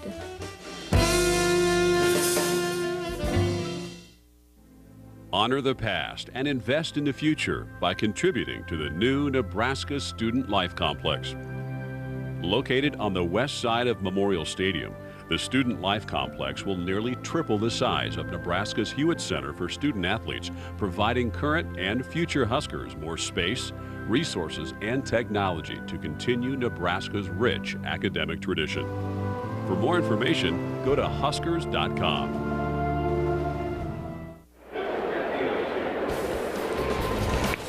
30 minutes of football left to be played. Nebraska leads it 21-0. It has been a well-played game, both sides of the football for the Huskers. Along with Matt Davison, I'm Ron Thulin. Let's take a look at the numbers from the first 30 minutes. And I think the one that stands out, obviously, if you're a Nebraska fan, is 172 yards rushing. Well, and that's what Nebraska fans really wanted to see here today, was whether or not Nebraska could control the line of scrimmage up front. Having Leiden Murthaugh back on that right side with Matt Slauson really made a big difference. Nebraska almost 300 yards total offense in the first half. And then they forced a turnover, too, with Armando Murillo, which is something Bo Pelini is always talking to his team about, is trying to force those turnovers. So I think overall you have to be happy right now if you're a Nebraska fan. And only 2 penalties after last week. Now, some of the highlights of the game. It didn't start out all that well for the Huskers because New Mexico State missed a field goal. And then it appeared as though Nebraska would, well, they had theirs blocked. And then Nebraska was in position to keep their record perfect from field goals. And then Alex Henry, who hasn't missed in 2 years, steps up and he misses wide right. So a couple of opportunities blown, but Nebraska was able to bounce right back. Marlon Lucky's able to get in there to the end zone. We talk a lot, Ron, about how there's a few plays in each game that really change momentum. This was one of them right here on the halfback pass. They pitch it to Marlon Lucky. He throws it back to the quarterback, Joe Gans. That really gave Nebraska momentum. And then Joe Gans was really effective on the ground in the first half. Nebraska running more option than we've seen in the first 2 games of the season. Joe Gans running it in for 33 yards there, the longest run of his career. Well, of course, Nebraska did have first and goal from the 4-yard line. We're not able to put it in. So at least the coaches has something to talk about tomorrow. Well, that's right. They're going to go in there and say, guys, 4-yard line. I mean, can't we stuff it in against New Mexico State? That guy right there, Bo Pelini, he's going to have them ready to go in the second half. I'll guarantee you that. Well, Bo Pelini has them ready to go for the second half, and that is forthcoming. We'll step aside. Be back in a moment. Fans, don't miss your chance to be part of the action at the Devaney Center this fall. Go! Apollo down by Doggandero. Highlight reel. 2008-2009 Nebraska men's basketball season ticket packages are on sale now and start at only $99. To get your tickets, visit Huskers.com or call 1-800-8-BIG-RED. Nebraska basketball. Play hard as one. Cheer hard as one.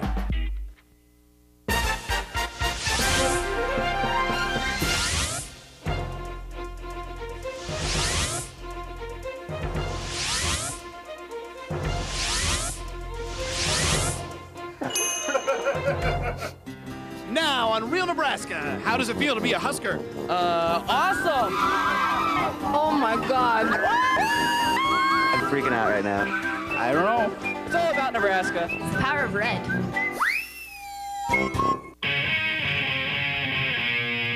This is Nebraska,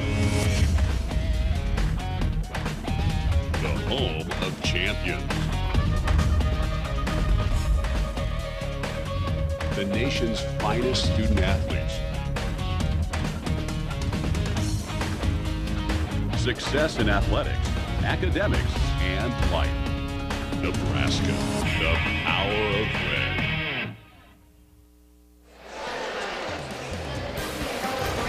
Second half set to get underway. Nebraska will be receiving the second half kickoff.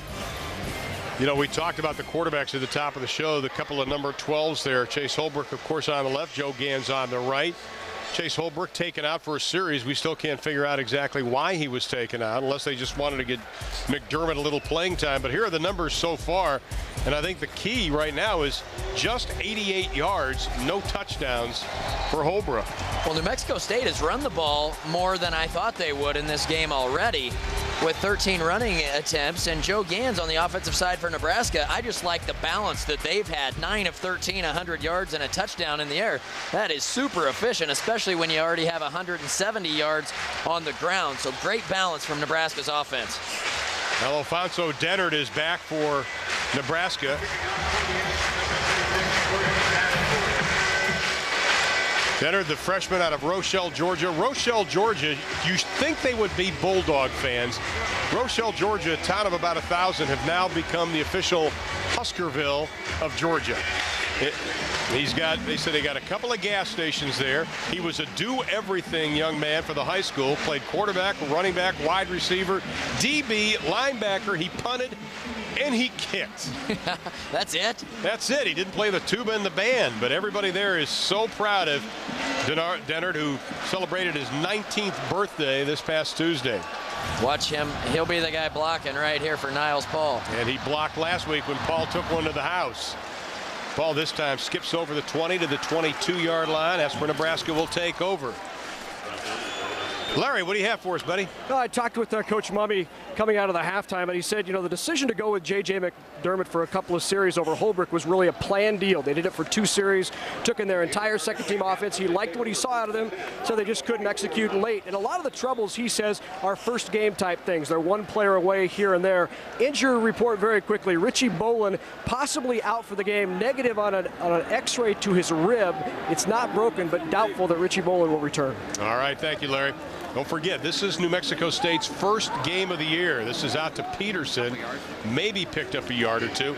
I think if you put that in perspective, that Nebraska has played 2 games, and as you mentioned, you try to improve first, second game. Hal Mumme's got to be pleased with that first 30 minutes of football. I don't think he can be that disappointed. They very easily could have scored a touchdown on their first drive of the game. They marched right down the field. Didn't seem to have first game jitters there. Then they get a field goal blocked. And the rest of the way, you know, that it's 21-0, but, you know, honestly, not that they didn't believe that they were going to come in here and win, but, you know, that was a pretty competitive first half, really. Just a handful of plays that changed the game. Well, Brennan Bayamonte is down again. That's the second time he went down.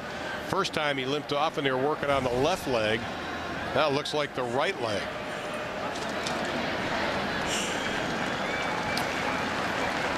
Well, Nebraska was very efficient with their possessions in that opening half, Matt. 13 plays, 73 yards. Even though you miss a field goal, that's a good drive right there. Ball control, 6 for 58, 1 for 20. You'll take that, and that was right off the interception return by Armando Murillo. So touchdown, touchdown, touchdown, right in the middle of the first half. You like that. And offensive coordinator Sean Watson has to like what he sees right now from his offensive line. They are the aggressors up front. Those big bulls really paving the way for these running backs here tonight. You know, I've had a chance to know Sean since his days at Colorado, and even though, you know, he was taking a little criticism about the run game, I can honestly say he's never changed in the 8 years I've known the guy, and he's not going to. Well, great character coach. And, absolutely. And he's going to do what he knows is right, and he's not going to let what anybody else is saying affect what he's doing. 2nd down and 8. Here's Lucky. Finds a hole. 1st down. Oh, my. Over midfield. To the 25, to the 20, knocked out of bounds at about the 17-yard line.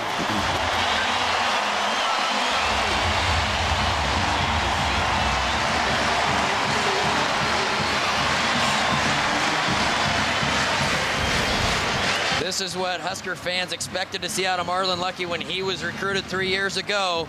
Number 2 running back coming out of Hollywood, California, and he gets into the open field and shows that tremendous burst and a big gainer for Nebraska's offense. 60 yards on the carry for Marlon Lucky. He never really lost steam. It was just good pursuit by Joe Lee Dunn's defense. Now the officials are talking at about the 17-yard line over something. I don't know what it could be, but I can tell you as an offense, you want to get back over the football because all those defenders were just chasing 60 yards downfield. They're winded. You want to get over the ball and snap it again, get after them. Well, they're yelling out something to Bo. I think one of the officials may be hurt. That's what it looks like to me right now, is one of the officials may have pulled up. Because they're talking to one of the linesmen, the line judge, David Oliver.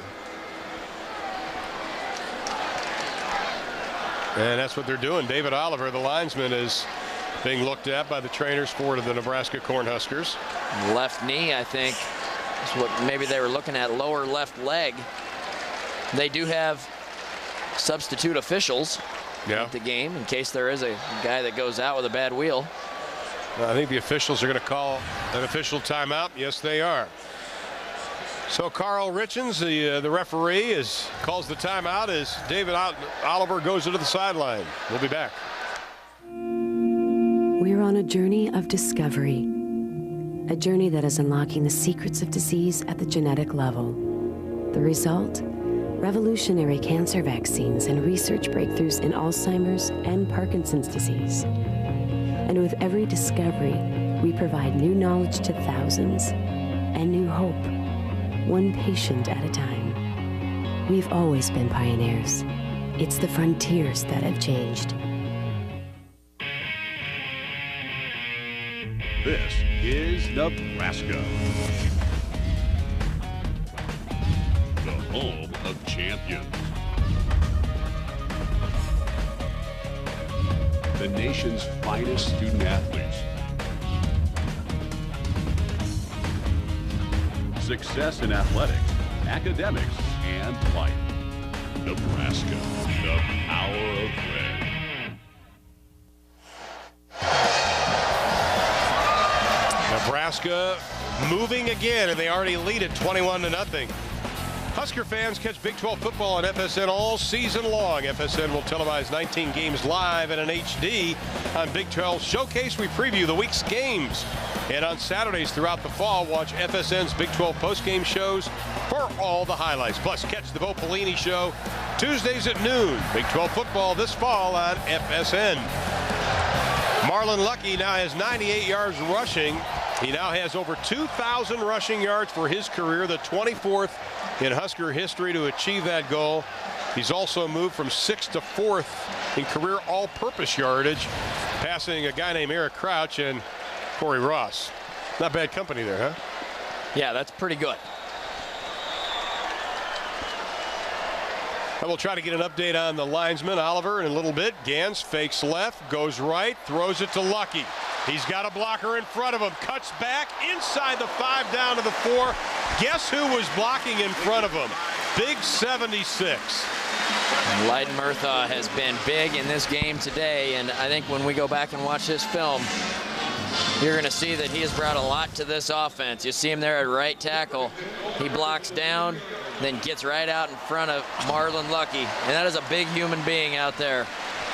I wouldn't mind running behind him either. No, I'd hide behind him. The amazing thing about Murthaugh, as big as he is that he runs a 4.740. Excuse me, 4.7 at 6'7", 315. That's not bad. Huge. Lucky left side gets close, not close enough. That'll bring up a 2nd down and goal. Just about 2 minutes gone by here in the 2nd quarter. Well, that's a good sign. Pierre Allen probably thought, wait a minute, coach, I'm kind of dinged up here. You sure you want me to sit on this bike? Keeping him loose, though, but that's a good sign. Keeping him warm, and another guy right behind him there, number 3, Ricky Tenars. Nebraska's defense will be happy to get him back as well one of these days. Hurt his shoulder against Western Michigan. Didn't play in the game last week. 2nd down and goal. Lucky. Looking, pushing, shoving his way. They're going to mark it right in front of the goal line. Joe Gans was putting his hands up. He thought he had it. Big push up front from that offensive line. Marlon Lucky trying to sneak in there. Mike Huff pulled from the left guard position. You see Ryan Hill trying to push him forward. Now 100 yards rushing for Marlon Lucky.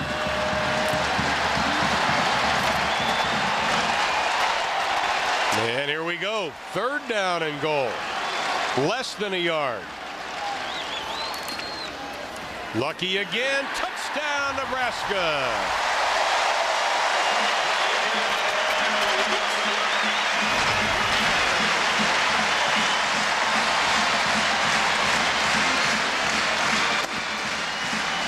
And nice to see Marlon Lucky, if you're a Husker fan, really breaking out today. The offensive line getting a better push. And these are the touchdowns you like to have. Really untouched going across the goal line. And then he celebrates with his teammates. Over 100 yards and a couple of touchdowns for Marlon Lucky tonight. And he had only 66 yards and 2 touchdowns coming into the game. And another Aggie is being helped off the field. Michael Zant, the true freshman out of Midland, Texas. So they've had a number of players that have gotten dinged up tonight. Henry trying to keep his record perfect for point afters.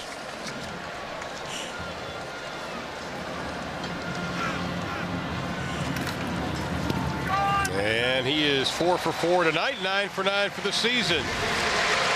59 of 59 in his career. We're going to take a break. Marlon Lucky, his 2nd touchdown of the night.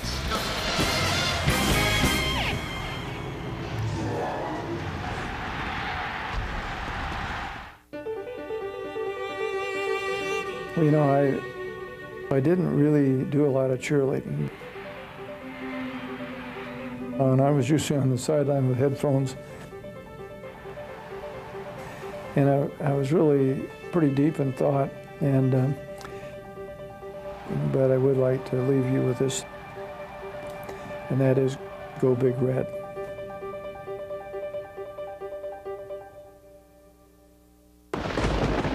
Who has the power to harness energy? The University of Nebraska-Lincoln research finds answers to global problems. With leading-edge science, we explore renewable energy, reduce the impact of drought, conserve and protect our natural resources. It's clear the University of Nebraska-Lincoln helps keep the planet green. Now that's the power of red. Nebraska with 368 total yards. They lead it 28-0. Larry, how about an update on the linesman that was hurt in this ball game?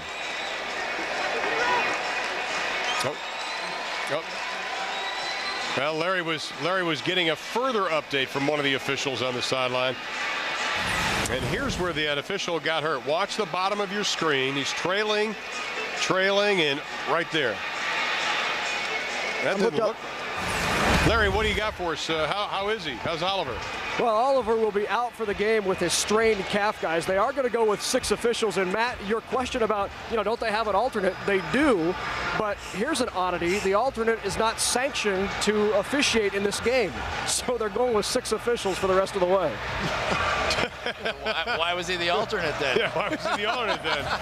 I think Matt has sanctioning power. So. I can go down there. You can handle let you this, ask that question, Matt. Marcus Anderson is back along with Julius Fleming, and this is going to be Fleming. Another short kick, though, for the Huskers. And he gets up to the 28-yard line. There's not much wind, although if there is a wind, they're kicking into it if they go from south to north. But still, a couple of short kickoffs, not good. And we do have you can see the wind has picked up a little bit, but it's been so good the first couple of games, Matt, and as far as getting it into the end zone. Yeah, there hasn't been a lot. And when it's blowing just that much, 5 or 6 stories up, down on the field, it's not going to be blowing much. There's Pierre Allen still trying to get it loose. In a 28-0 game, I don't know if you want to bring him back. I wouldn't either, yeah. And it's going to be Neiman.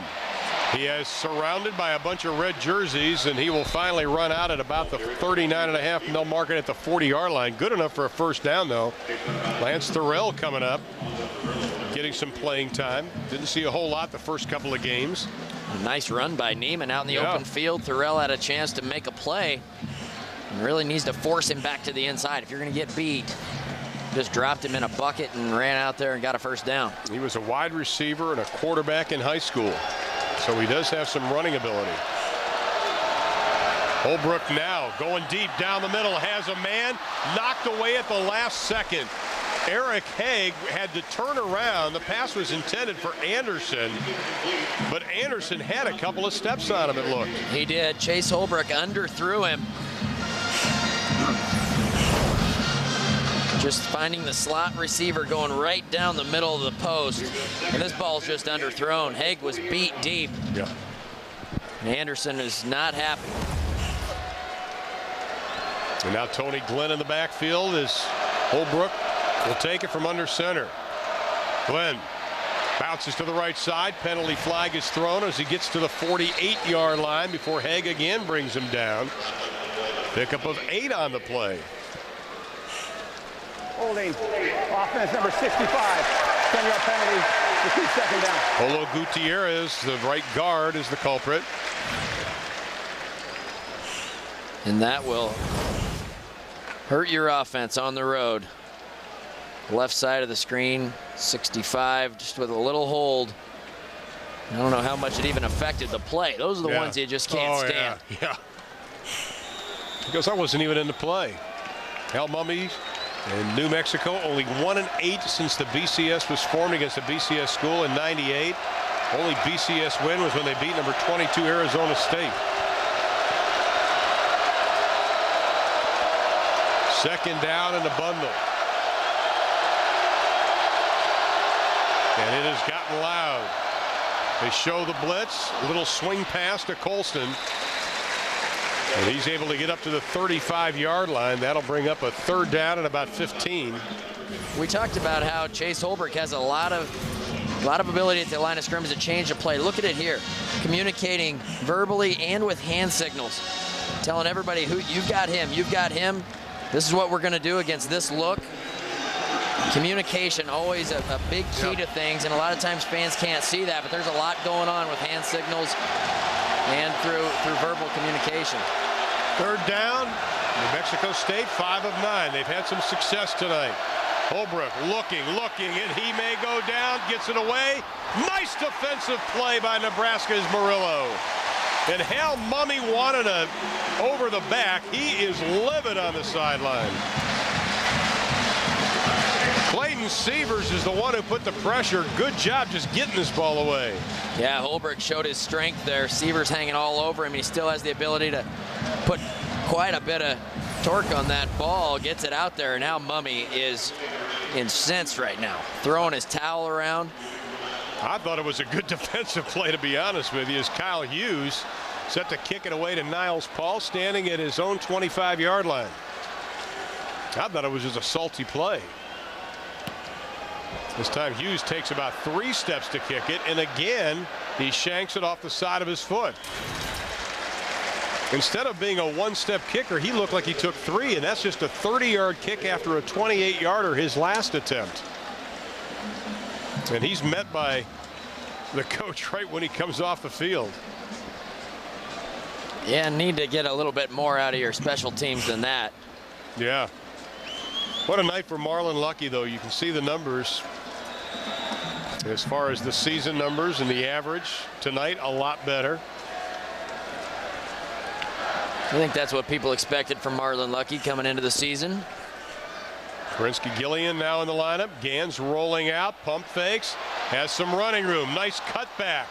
Takes a wallop as he gets to the 40-yard line. Pickup of 4 on the play. I thought he was going to get a little more than that. It looked like it. Tell you what, when you go against the grain like that, there is times you can just get your head knocked off. He's looking for Nathan Swift out in the flat. Cuts up field, does a good job. There's the defensive lineman coming back the other direction, and he got sandwiched a little bit there. Joe Gans a tough guy.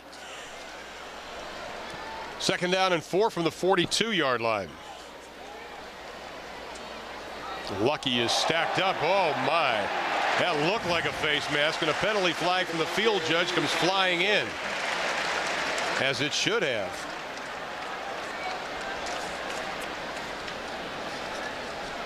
And that should be 15 yards and get Nebraska into New Mexico State territory. On the play.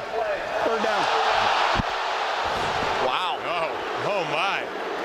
Didn't expect that.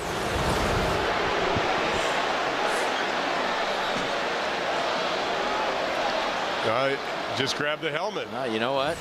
That should be a horse collar then.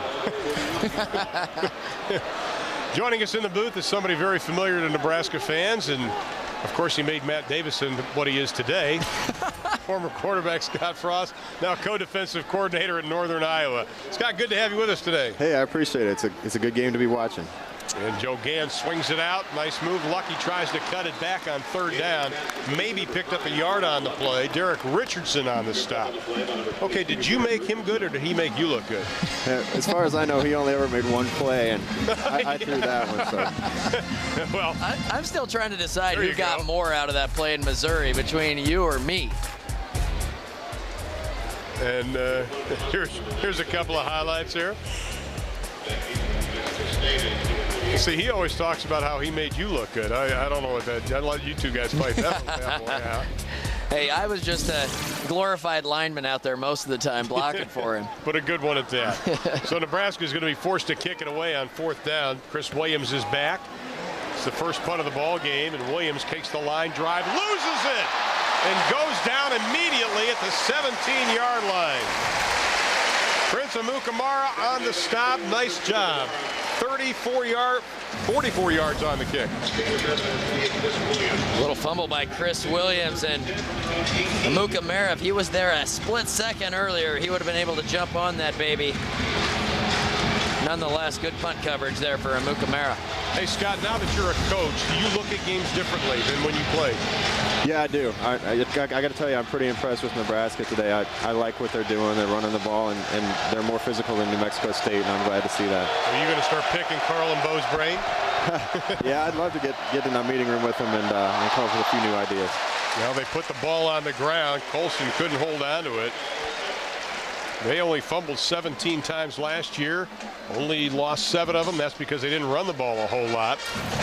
Your impressions of the defense, what Bo's doing, though? Number one, getting guys more flexible. How does that help? Well, I tell you, they really had a challenge today with all the things that New Mexico State was running. I think they did a good job adjusting after that first series, so they look good to me. They're tackling well and playing aggressive.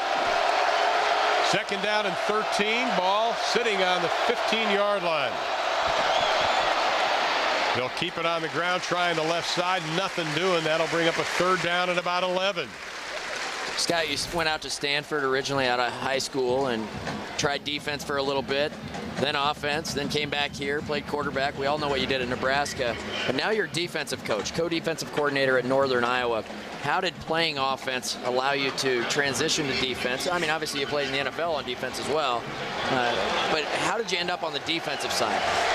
Oh, you know, just playing defense in the NFL, I think, led me to that. And then the guy that got me into coaching, Raheem Morris at the Buccaneers, is a defensive coach, and I learned a lot from him and Mike Tomlin down there. And just, you know, actually, I really value the fact that I've been on both sides of the ball. It just gives me a little more understanding of what the other side's trying to do.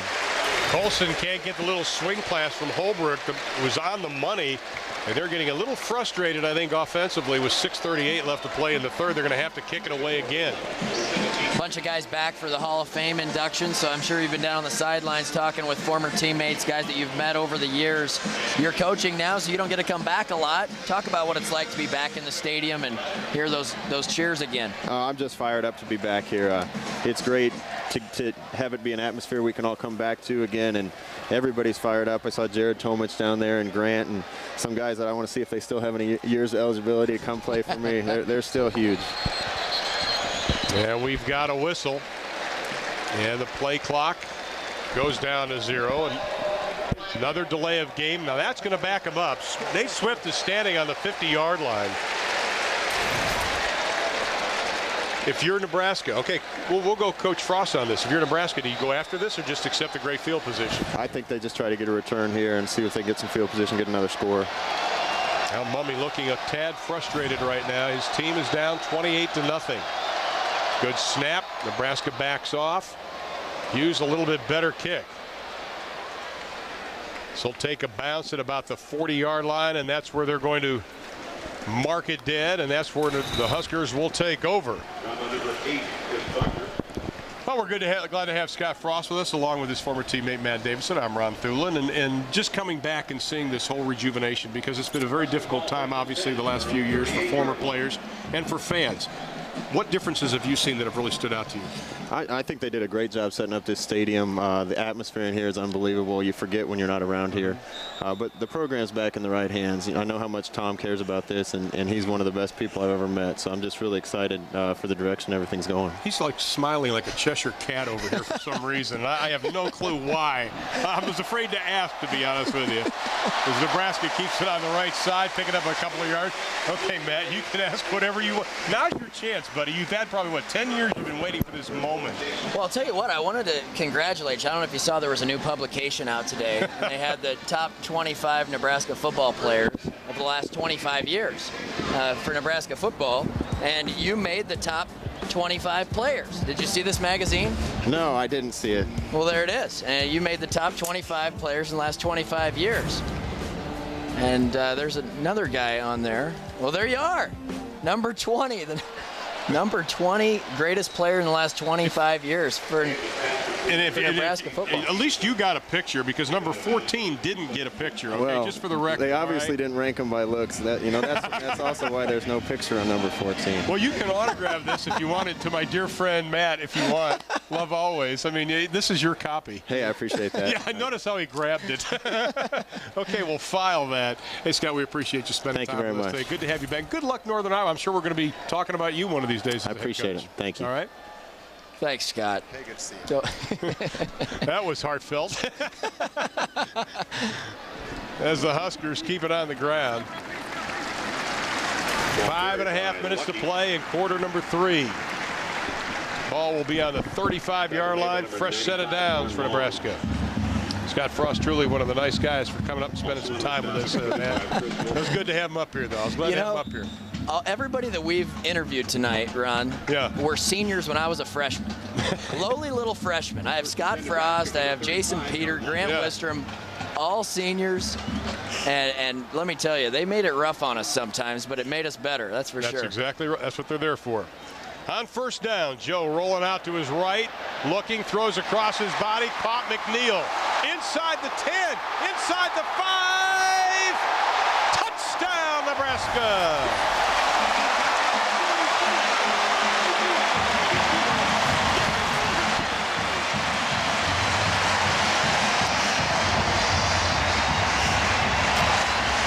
Joe Gans becomes the first Husker to pass and to catch a touchdown since Eric Crouch versus Cal in 1999 and throw one.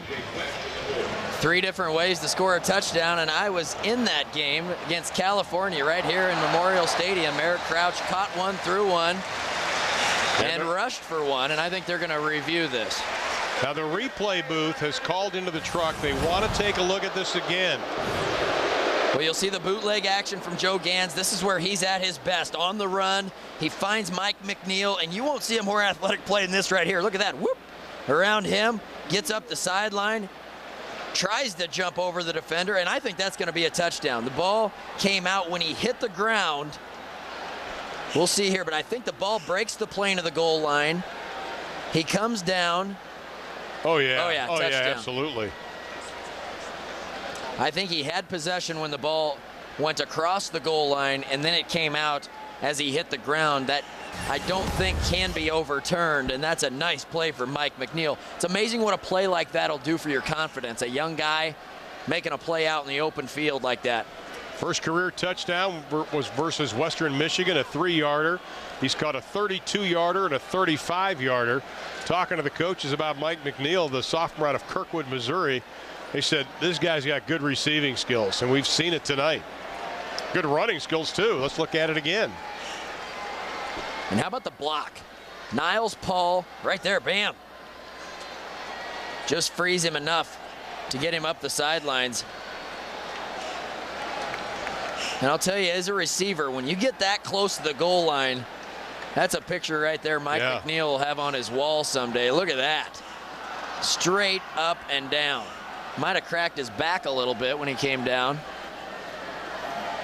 That's an athletic play right there for a big man.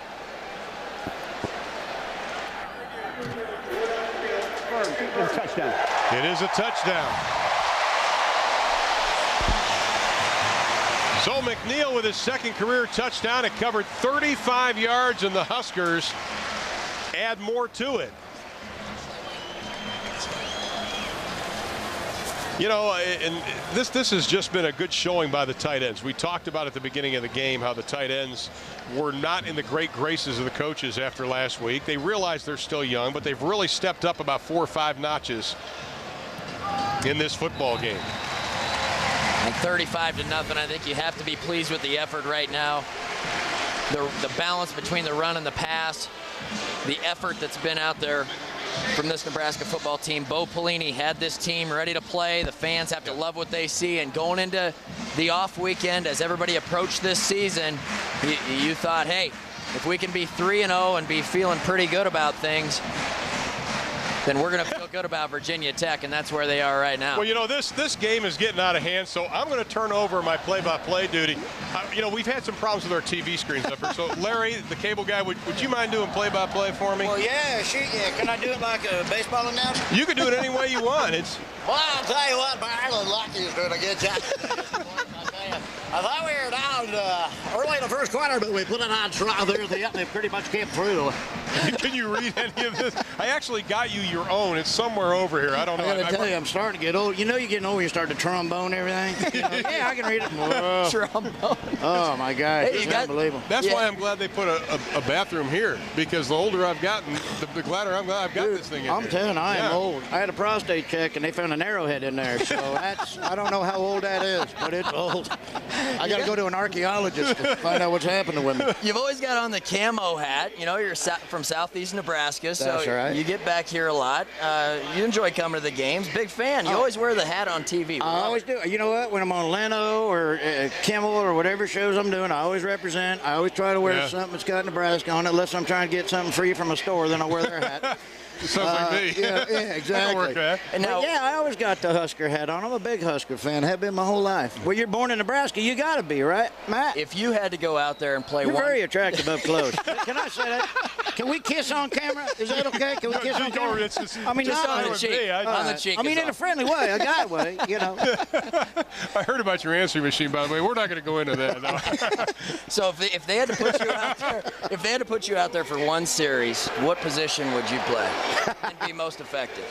To be most effective, punt returner. I got speed, my friend. You think in the open field you can make somebody miss? You know, in the open field, nobody can catch me. Seriously. I mean, look at this body. Well, you can't see it now. They're watching the game, but. We're gonna let him finish this play, and hopefully. Hold on now. All right, that was a good stop. That was a good stop. But yeah, open field. Look at this. This Turn is to the a sleek, side. This is a sleek deal. You got the low That's center the whole of gravity. Heisman deal. Look at that. I lost 50 pounds. You did. I know. You know, that's an Olsen twin, so that's pretty good. You know? I was on Nutrisystem. It was great. And I've lost 50 pounds. I feel good. And I actually did a marathon 2 weeks ago. Is that right? How long did that take? I did. A Baywatch marathon. Oh, really? So, I want to know if you can do this. Upside down. You know what? Matter of fact, I did that last night. Don't remember. My wife was there, though. Oh, and 30 seconds later, she thanked you. That's right. He's back to pass over the middle. Cut to the 24. Rips his helmet off. Boy, that was a good play by number 20 there. 28. Hold on. That was a great play by. He's not even on the list, fellas. We'll go over here. Help me out here. There we go. Great play by Eric Hagg. Eric Hagg. Yes. I think I dated her once. here's the route here. You know, one of my favorite baseball calls of all time was Skip Carey. Oh, yeah. And Skip Carey, Ryan Klesko, he was one of my all-time favorites, yeah. and Ryan Klesko was playing left field. Great first baseman, couldn't play left field. They hit the ball to Ryan Klesko. He went in on the ball, he went back, he went to the left, he went back again, then he dove and missed it. And Skip Carey goes, "You can't blame Ryan, folks. He's running the right route. We're just not getting the ball to him."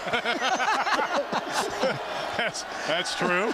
Ulbrich back to pass, looking down the sideline. Oh, nice play. Incomplete. Broke up there by number 33. You get to say that. Prince Akamara. You know, what is it about our team? Akamara, and then you got that other guy on the defensive tackle there, the Kong. Holy moly. And Damakong Su. Is that how you say it? Yeah. Damakong Su? Yeah. I mean, we've got some names here, and that is Tanars. Tanars. I always say Tanarse.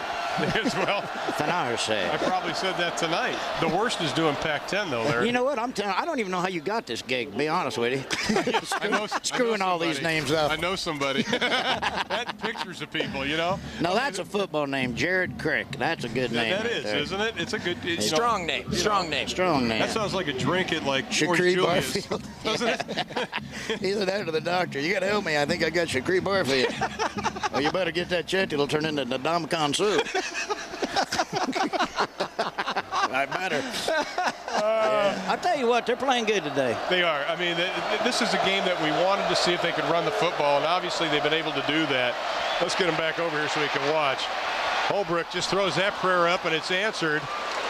It's good to see Martin Lucky running the ball good tonight. Yes. You know, and he's running aggressively. I mean, that's one of the things that we were wondering about after Western Michigan. Is he going to run the ball aggressively this year? We've seen him do that. Yeah, and I tell you what, I like that Helu, too. Helu Jr. Yeah, he runs hard as well. Let me ask you about Coach Osborne. I know he's awesome. Since he's been back, talk a little bit about the time you've spent with him and the friendship you've built. You know, he always comes in the box and he says hi to everybody. He always says hi to your kids and get him. It's Colston down to the 30. I'm not supposed to root for anybody, am I? This is supposed to be. We're pay-per-view. We're allowed. Oh, okay. It's not a problem. All right then.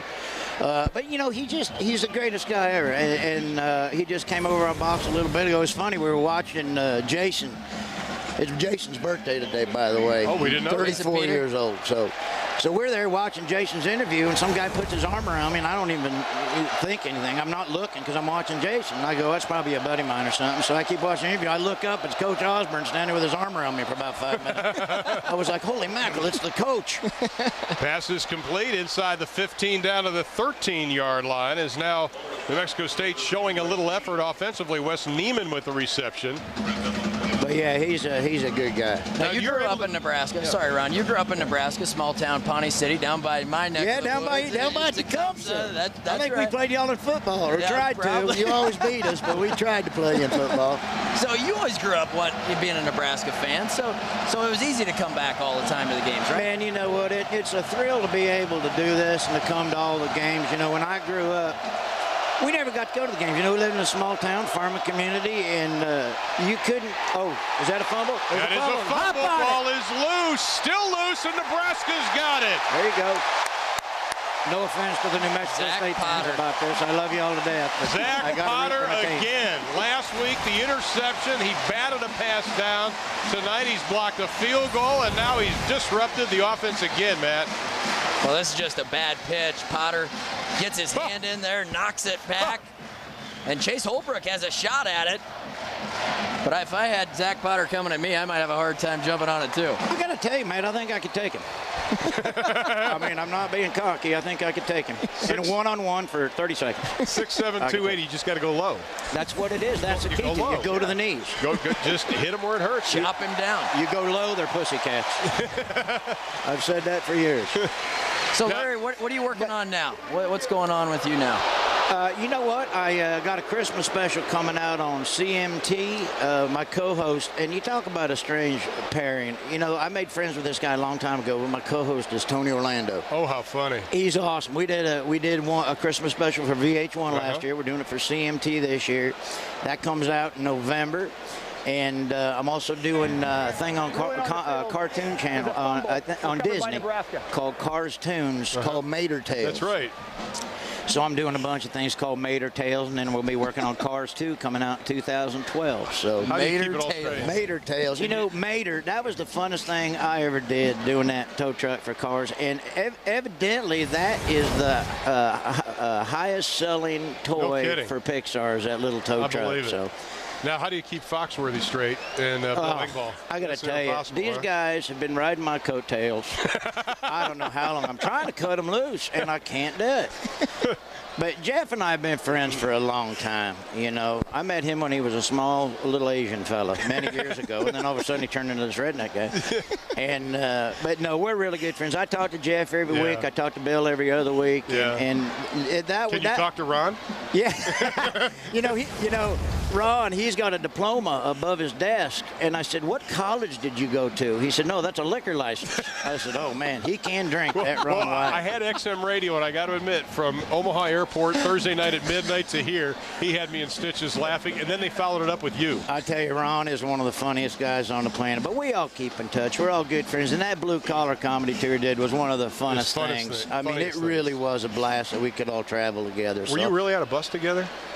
You know what? No, we weren't on a bus together. You know, in that last movie, we acted like we were on a bus together, but we just filmed it one day traveling around on a bus. But no, we flew in separately. Believe me, all of us on a bus. There would be no Blue Collar Tour if that's the case. My wife and I fly in separately. We won't ride on a bus together either, you know. Well, the things they eat, these Texas guys, like Ron White, they've got, I mean, everything's got hot sauce, and, I mean, it's unbelievable. Well, they just called that an incomplete pass. I got to tell you, I ate something Ron White made one time, and I don't know what it was, but I went to the bathroom on an electronic toilet, and I got a high score. All right, so I don't know what was in that thing. Hey, Larry, I know, but you're sitting pretty far away and making the trek over here. We really do thank you. I'm waving at my family now. I got all my friends and stuff. I don't know if they can see me or not. Yeah, they waving over there. Jason Peters over there, and my mom and my wife, Kara, and my two little kids, and they're all over there. Good. Hey, Larry, we appreciate you stopping by. We wish you the best of luck, partner, and everything you do. You're a true trooper. Hey, thanks a lot. We'll Matt, see you good soon, to see you. Yeah, thanks for having me up, guys. This is a really fun night, and I love the Huskers, and go Huskers! There you go. Thanks, Larry. Thanks, Take care, buddy. Good seeing you, man. Take care. What was your name again? I'm Ron. I know. I'm just kidding. When you come to San Antonio, I'm just bucking for free tickets when you come to San Antonio. You got him. All right, buddy. Half price, but you got him. Yeah, half price, but I got him. I'll take it. Larry, thank you, brother. Take care, my friend. Larry the Cable Guy, I've been doing this 33 years. That was the funniest 10 minutes I've ever done. Oh, my face hurts right now. Face hurts. Even when we weren't on camera, I couldn't hardly talk because I was laughing so hard. Well, the moment can Nebraska continue to throw the shutout here. 3rd down and 6, ball's on the 9-yard line. They got to get to the 3. Of course, the key play in this was what we thought would have been a fumble, a lateral. Replay showed it was a forward pass, incomplete. And that one looked like it could have gone either way. I'm a little surprised they changed it because you didn't really have a great angle to see it. And it's got to be conclusive evidence. Here's the look again. Oh, that is forward. That angle, you can tell he was in front of him. He was at about the 23-yard line, it looked like. Now the defense, though, playing extremely well. They've only given up 255 yards. The offense, 437 yards for Nebraska. You know, and Larry had the confidence to ask Bo yesterday when he given the black shirts. Neither one of us were going to ask that. Larry, you were our MVP on that one, and he said, sometime. I don't know that he gives it that much thought. No, I don't think he does either. I mean, I think he's waiting, and he's going to know when it's the right time. He's not going to have to think about it every day. Here we go, 3rd down and 6. Ball's on the 9-yard line. Neiman and Perez in the backfield with Holbrook. And he's going to have to burn another timeout.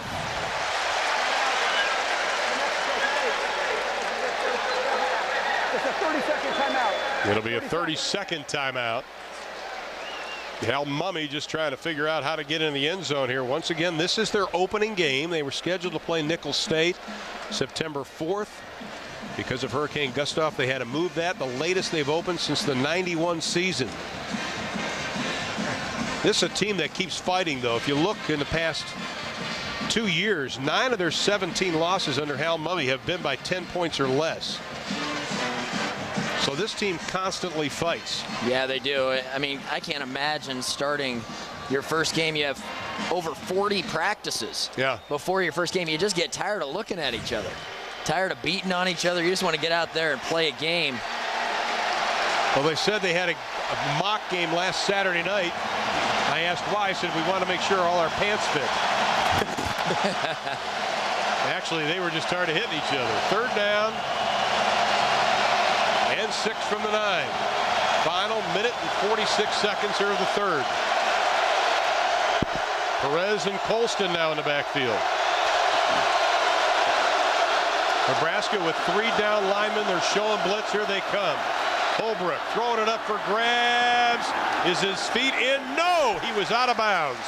Incomplete pass. The touch pass was there for Williams. Could not put the feet down. And this was close. Ron, let me tell you, I think his foot was just on the line just from watching up here 6 stories up. Yeah, oh, that's tough. That's tough. They might actually look at this one too. So we're going to have a. It's not a great angle though. It's under review. Well, they are going to review it. Our 3rd review tonight. One's been upheld. One's been overturned.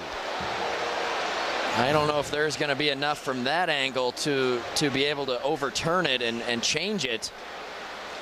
But it looked awfully close from that angle, didn't it? I thought it did too. And they're going to have to call upstairs. Carl Richens looking at it again. Let's see if he bobbles it at all. Once he has possession, right there. Does it bobble? Looks like he has it. Yeah, ball's moving around a little bit. I don't think they're going to be able to call that a catch, although it looked from that angle as if his foot were in. Yeah. But you really can't see from that angle very well. Terry Porter, the replay official. Joe Bradley, his assistant, up in the booth, and you'll see the bobble here. Boy, I tell you, he didn't have possession of that until he stepped out of bounds. Nope, this is going to be a quick one. Yes, I think it is too. On the field stands. 4th down from the 9-yard line. They've got to get down to the 3-yard line. They've already had 1 field goal blocked tonight. And Chase Holbrook's coming back out. They're going for it. Why not, right? Any chance at all to come back in this thing, you better shove it in.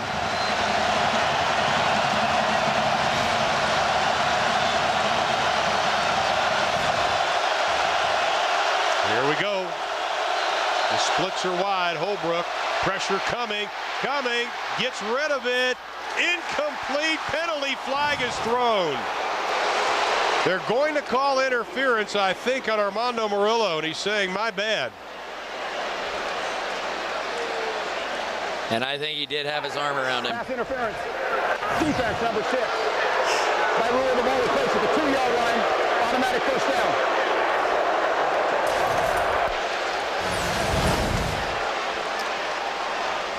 See him. Yeah, the right arm was around almost the neck, it looked like. Marcus Anderson was the intended receiver.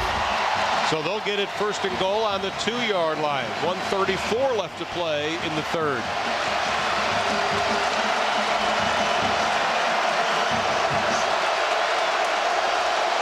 Perez and Colston in the backfield.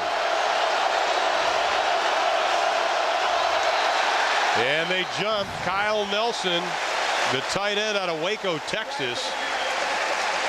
Oh boy, young man, you may want to go back to the sideline via Omaha.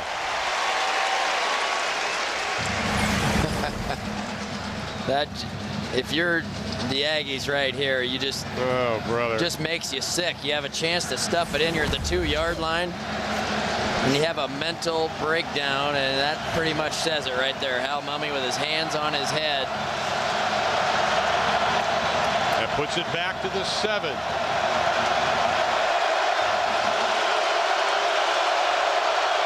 Williams in motion. Holbrook pressure. He's going down, and we've got a penalty flag. And Ndamukong Suh with his first sack of the year.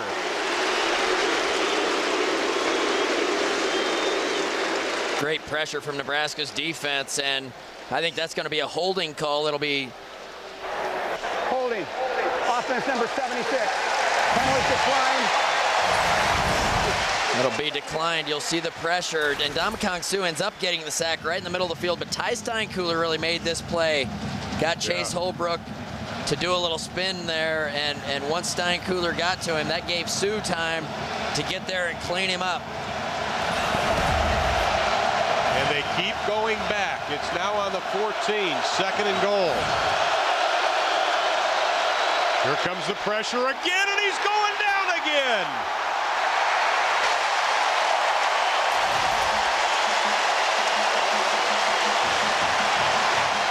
Second sack of the night. Watch Ty Steinkuhler right in the middle of your field. Watch the swim move right there. Ty Steinkuhler worked on his hands in the offseason when he was hurt. He wasn't able to practice all the time. You see the swim move there. And the last 2 plays have been made by number 43. Even though he doesn't get credited with the sacks, he is making big-time plays in the middle of that defensive line. 3rd and goal now from the 22. 8 sacks already on the year. They had only 13 all of last season. And here comes the pressure again. Pass is incomplete. Oh my, interference is going to be called on Thorell. They bailed Holbrook out again. Wow, you have a 3rd and 22, and it's going to be pass interference. First down. Defense number 23. The ball will be placed at the spot of the foul. Automatic first down. Oh my. What a bailout. And I think it was a good call, but wow. And again, Suh almost came up with it. He just went over his back. You know, worst case scenario, if you're Thorell there, you let him catch it and you tackle him right there, and it's 4th down and 20. Boy, I know it's hard to tell yourself that. I don't even know if that was pass interference for sure. Didn't see it on that angle. Well, not only do they get first down, but they get it 1st and 10, not 1st and goal. Ball's on the 20.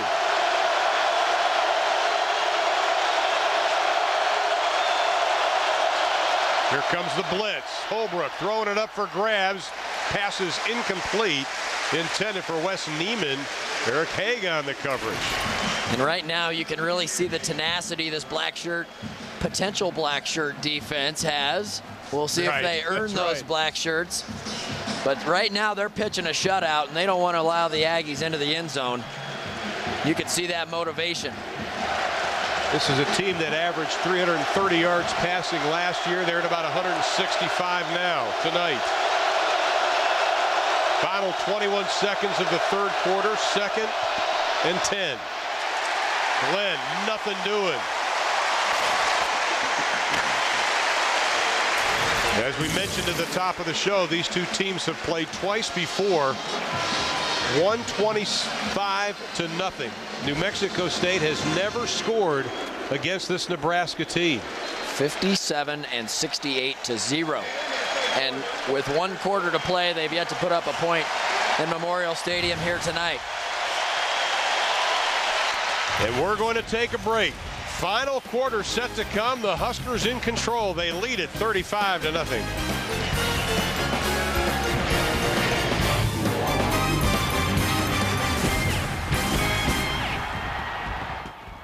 Reserve. We'll head to the final stanza on the verge of their third consecutive win and first shutout. They lead at 35-0. Let's take a look at the numbers from through 3 quarters of play right now, and you can see that Nebraska already 22 first downs, but they're closing in on 450 yards, 327 on a very balanced attack for New Mexico State. That kind of surprises us a little bit.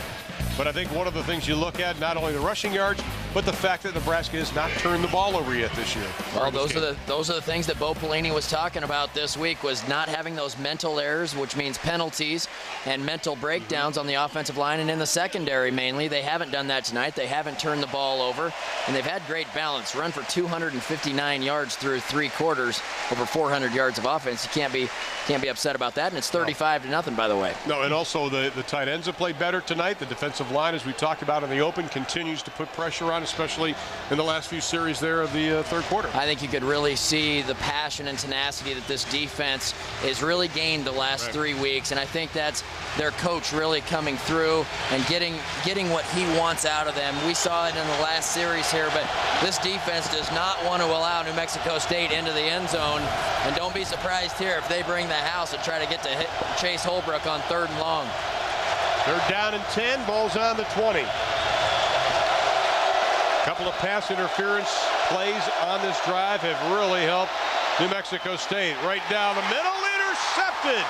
Matt O'Hanlon up over the 20 to the 25-yard line. O'Hanlon, his first interception.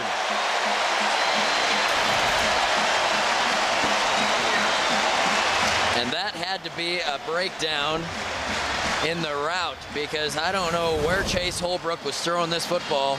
Seemed to be 3 Huskers in the middle of the field, and it ended up being O'Hanlon that got underneath it and picked it off.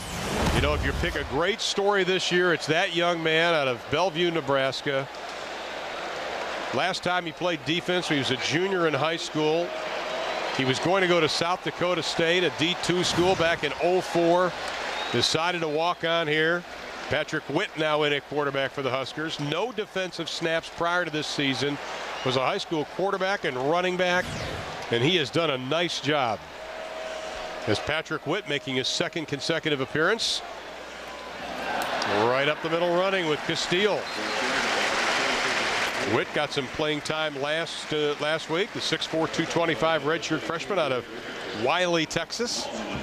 These are valuable snaps too, Ron. Early in the season, when you have opponents that you feel like you should handle, when you don't have much experience, and Nebraska says 0 experience behind Joe Gans, it's really important you get Patrick Witt some snaps, and you just never know when Joe Gans could go out of the game with an injury. You never know what'll happen, not to mention next season. You want to get snaps for your backup quarterback. And now Roy Hellu gets his first down. Over 35 up to the 37-yard line. You know, when we talked to Sean Watson, you can barely see him there. He's on the right side there. There he leans over. Sean, get some camera time, buddy. Family's watching. But you know, every offensive coordinator needs their backup to get their feet wet, because as you said, you never know what's going to happen. I mean, ask Matt Castle that. Exactly. I think you were in college when Matt Castle started a game last. I think I was. They get it off to Hellu on the little dump pass. He gets in New Mexico State territory. 17 yards on the reception for Hellu. Derek Richardson on the stop as Nebraska continues to pile up the yards. Especially if Patrick Witt can lead them down the field. That'll give him a lot of confidence. And these are the types of plays you want to start a quarterback off with.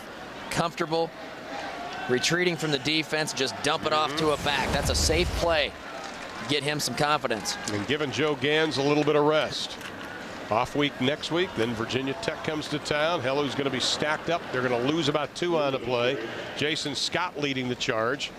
But a good night for Joe Gans, 13 of 17. He threw for 158 yards and a touchdown. He ran for a touchdown, and he caught a touchdown. Not a bad night. I was going to say, not too bad. But can he play defense? There's Joe. A solid night. And even he admitted, and the coaches were talking about some decisions that were questionable last week. I don't think he had any of those tonight. I don't think so. I mean, that is an efficient night right there. He did what they asked him to do, and he did it with his legs as well. Well, the ball is loose, still loose. And New Mexico State has it, and this may be 6. Hellu's trying to chase him down from behind and not able to do it. No, they're saying he didn't get in, out at the 2-yard line. Boy, great effort from Roy Hellu there to knock him out of bounds. Boy, this is just what you can't stand. A fumbled snap. The ball bounces around. All of the Nebraska players that are position players are downfield, so no speed to run him down besides Roy Hellu. And great effort to knock him out. And I'll tell you what, this defense is not going to be given up right now. They don't want to allow them into the end zone. They want to pitch a shutout. What an effort, though, by Roy. Great job just extending to push him out of bounds, and Betts, I don't think, saw him coming. Now the defense. They're facing New Mexico State, who has it on the 3-yard line, 1st and goal. Remember the last time they were in this situation. The defense stood up to the challenge. Low snap. Handed off, and it's going to be 6. Marquel Colston, the junior out of Modesto, California. His first touchdown as an Aggie. And that is unfortunate for the defense. This play has been pretty effective throughout the evening for New Mexico State. Stack everybody up inside and give it to a speedster on the outside. And the extra point by Hughes. And it is good. So Kyle Hughes helps New Mexico State get their first 7 of the year on the board. And Hal Mummy's squad, though, still trails at 35-7. We're 2.5 minutes into quarter number 4.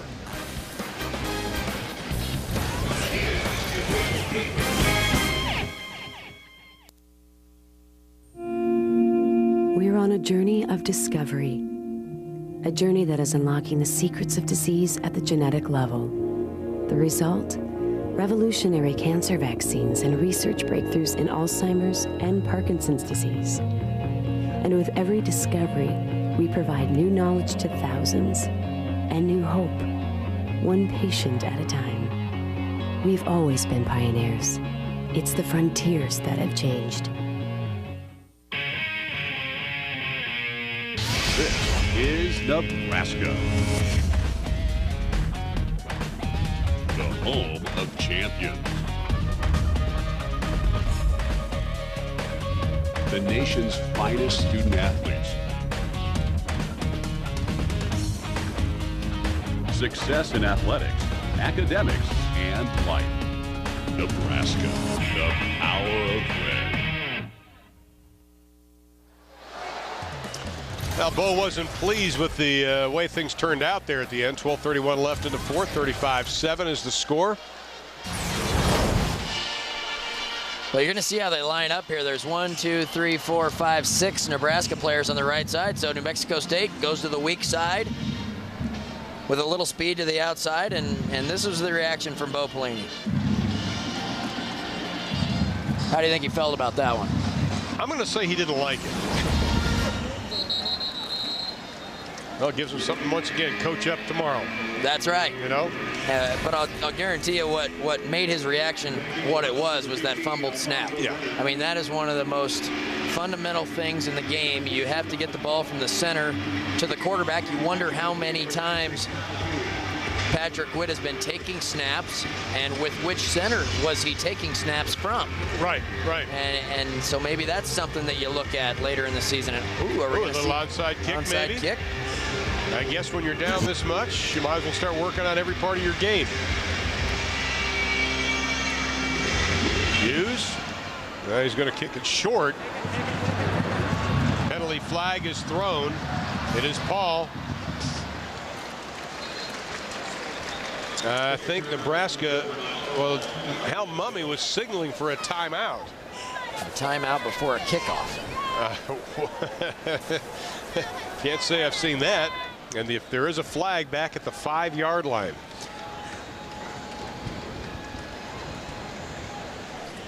And let's listen in.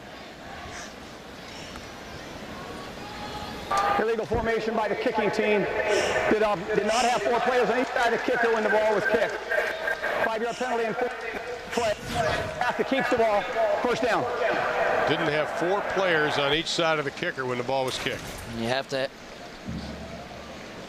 have 4 on each side.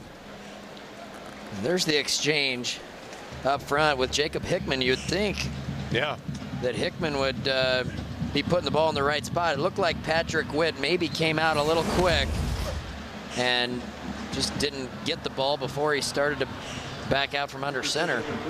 He's going to get another shot here. As he should. And he's joined in the backfield by Quentin Castile. 12:26 to play in the ball game. Nebraska has dominated. And there's Castile. Gets a block from the wide receiver, and he gets up to the 40-yard line of first down. Jason Scott is the one who made the tackle. A couple of youngsters out in front. Will Henry at the wide receiver position. Ryan Hill at tight end. Throw some nice blocks, and Castile not going out of bounds. Cuts up field, gets about 4 extra yards, and keeps the clock running. You mentioned Will Henry. He had a great block. Something you did very well, I got to admit. I'm serious. You know, I mean, that was, you always said, cut. Oh, that's man, what we Will were Henry did. chopping guys' knees out, man. That's what Will did. It's a good block. 1st and 10, the Huskers in Aggie territory. The pitch back to Castile. He's got a convoy in front of him. Slowed up just a little bit as he crossed the 30-yard line. He'll be marked down at the 24. Derek Richardson finally pulling him out. He stutter-stepped. I don't think he knew the guy was right behind him, though. No, he was trying to wait for Javario Burks, who was out in front, trying to allow him to make a block. Castile looks good. Powerful runner. And when he gets it on the edge, he doesn't mind going north and south, I'll tell you that. Lowering the boom on somebody. You got to love it, though, when you see Burks out there running with him. As a back, you look down, you see your big left tackle in front of you. Yeah, he's only 6'5", 325. Yeah, really. He blocked that full moon we had out tonight. They'll try it again. They like that left side. This time Castile keeps his feet, and he's able to get at least a yard out of the deal. Looked like he was going to lose a yard or two. And again, Jason Scott, who's been in a lot of tackles tonight, making the stop.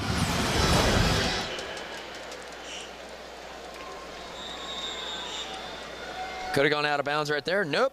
Go upfield. No. Take on the contact.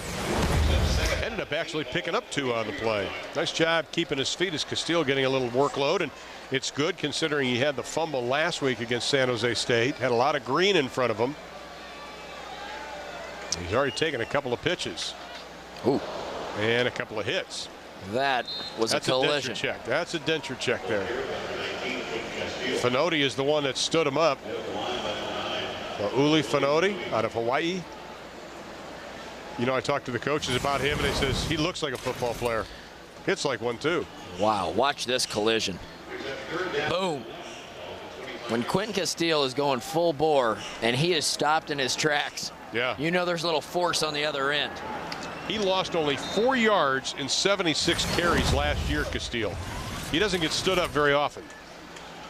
Witt, the pass, got Castile. He's got room up the middle, into the 4, the 3, the 2, and stopped. 24 yards on the reception for Quentin Castile. And Richardson finally tripped him up. He only had 6 feet to go. I like the poise of Witt here. He turns. There's a defender right. No, that was the play before. But when Witt gets out from under center, he has a defender right in his face, but he's still able to dump the ball off to Castile. Coaches love this when one team scores, you come back and answer right away.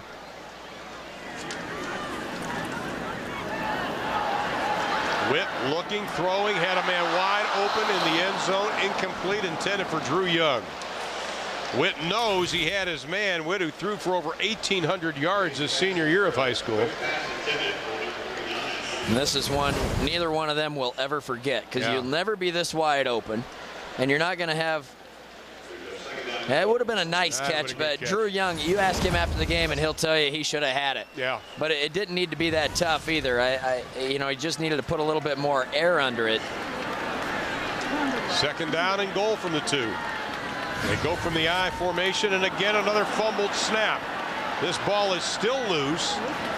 I think Nebraska may have gotten it back. We're not sure. We'll wait for the signal. Don't see New Mexico State jumping up and down, so. No. And again, it was Jacob Hickman who was snapping, and he also recovered it. Try to see. He just pulled away. Looked like he tried to, you know, took about a before he had the ball. Look at all those big feet and legs. The ball's just sitting there. And Jacob corrals it. Third down. They lost a yard on the play. Young in motion. Tifa Tiller upended at the 2-yard line. Well, this will be the second time Nebraska has been stopped. Devin House on the stop, and they're going to go ahead and kick the field goal, I think. Second time, though, they've been stopped inside the 5-yard line. Nice tackle, though, by House. That was a great tackle. And get Alex Henry a little bit of confidence back here. There you go.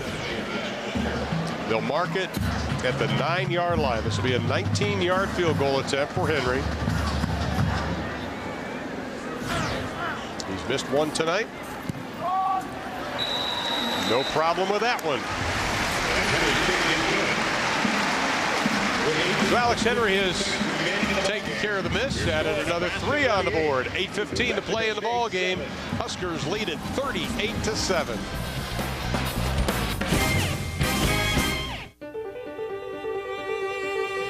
Well, you know, I didn't really do a lot of cheerleading.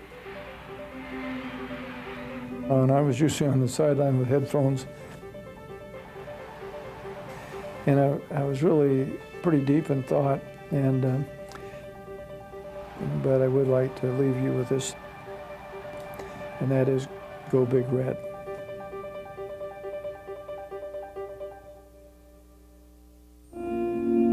For technology to advance as rapidly as it has, technology education must advance even faster. The University of Nebraska has built an institute that will impress even the world's most sophisticated technology-based companies. Because the world's most sophisticated technology-based companies help design the curriculum. We've always been pioneers. It's the frontiers that have changed.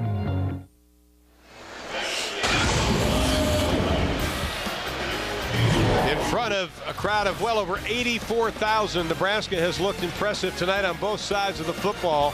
Over 500 yards offense. They've only allowed 244. And they lead it as we head with 8:15 left to play in the ball game. Out of town scores, Ohio State leading, or USC leading Ohio State at halftime, 21-3. And a couple of Big 12 schools rolling. Texas Tech. 44-0 or something like that. 43-0. I think Oklahoma, I believe, is up 41-0 at Washington. Poor Ty Willingham. He'll start out the year 3-0. Tough loss today for Gene Chizik. Iowa State tied up with Iowa 3-3. Iowa was able to pull that ball game out. Oklahoma State rolling today. Tough one for the Pac-10 today. Yes, yes it was. Cal goes and gets beat by Maryland when favored by 2 touchdowns on the road. UCLA just gets hammered by BYU. Unbelievable. And Oregon had to come from behind to beat Purdue today. And it'll be 3 yards deep. Julius Fleming, the freshman. Nice stop. Great move to the inside. He is run out of bounds at the 23-yard line. Fleming showing a little moves there. The redshirt freshman of Baton Rouge, Louisiana. Taken out of bounds by number 82. He's one of the many running backs that Hal Mumme has turned into a wide receiver. He's got 3 on his team already. Hal's got a real talent for doing that. I think he might have caught one in the quad there, little Charlie horse. And J.J. McDermott back in at quarterback now for New Mexico State. McDermott played a little bit early on in this ball game. The sophomore out of Katy, Texas, Cinco Ranch High School. And they had movement in the backfield. Brandon Perez seems to be the culprit. Prior to the snap, 5-yard offense, 5-yard penalty, still first down. It's a good chance, though, for Carl Pelini to put some of the reserves in. Dennard is in at cornerback, and that was one of the things he was hoping. He said, I know I'm playing the kickoff team and all that, but I want to play for Carl Pelini on defense. He's getting the chance at cornerback.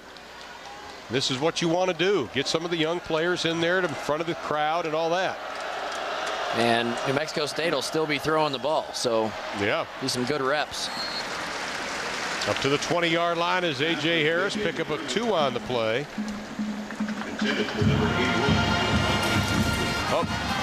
Kenneth Buckley, I should say. Of course, Nebraska now has the week off. Did you like week offs early or late in the season? I didn't like them at all. Spoken as a true football I didn't player. like them ever. Yeah. But, you know, you'd think maybe you'd want it late if you're injured. If you're a team that's beat up, then maybe you want it late. But having it early isn't bad either if there's things you need to work on and things you need to adjust. Here's Perez, running room up over the 30, close to the first down. Let's see where they mark it. It'll be about a yard short as we head into 7 minutes left in the ball game. Will Compton or Philip Dillard on the tackle. I think this is going to come at a really good time for Nebraska, actually. And after a performance like this, I think it's perfect. You know, you can take some confidence into the off week, yet there's still things I know as a coaching staff, Bo Pelini and his staff will go pick this thing apart and say, you know, they'll bring them back down to earth and say, you better get ready to strap it up because the next 9 games, all better teams than the first 3 Nebraska's played. Here comes the blitz, and they bust it with a run. Perez gets the first down as he's close to the 40-yard line, up to the 39. Of course, that string coming up where after Virginia Tech, who was a winner today, comes, then you got to play Missouri, then at Texas Tech. How about that stretch? Big hole through there. Ran right by Cody Glenn. In these last few minutes, too, the defense, I mean, you look at those faces, you'd never know that they're up by a bundle. Well, you want a team that wants perfection. Donovan Roberts tackled right at the line of scrimmage. May picked up a half a yard.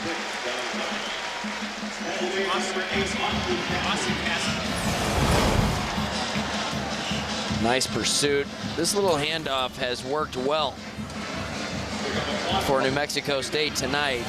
That was nice pursuit from Austin Cassidy. Austin Cassidy, who was a missile from the safety position. His dad's Tim Cassidy. Tim Cassidy down at Texas A&M. Was here. Did a great job here at Nebraska. Hope to see Tim in a couple weeks, as a matter of fact. Here's the rollout by McDermott. Oh, my. He tries to slide, and Eric Haig, I think, may have got a piece of the old helmet.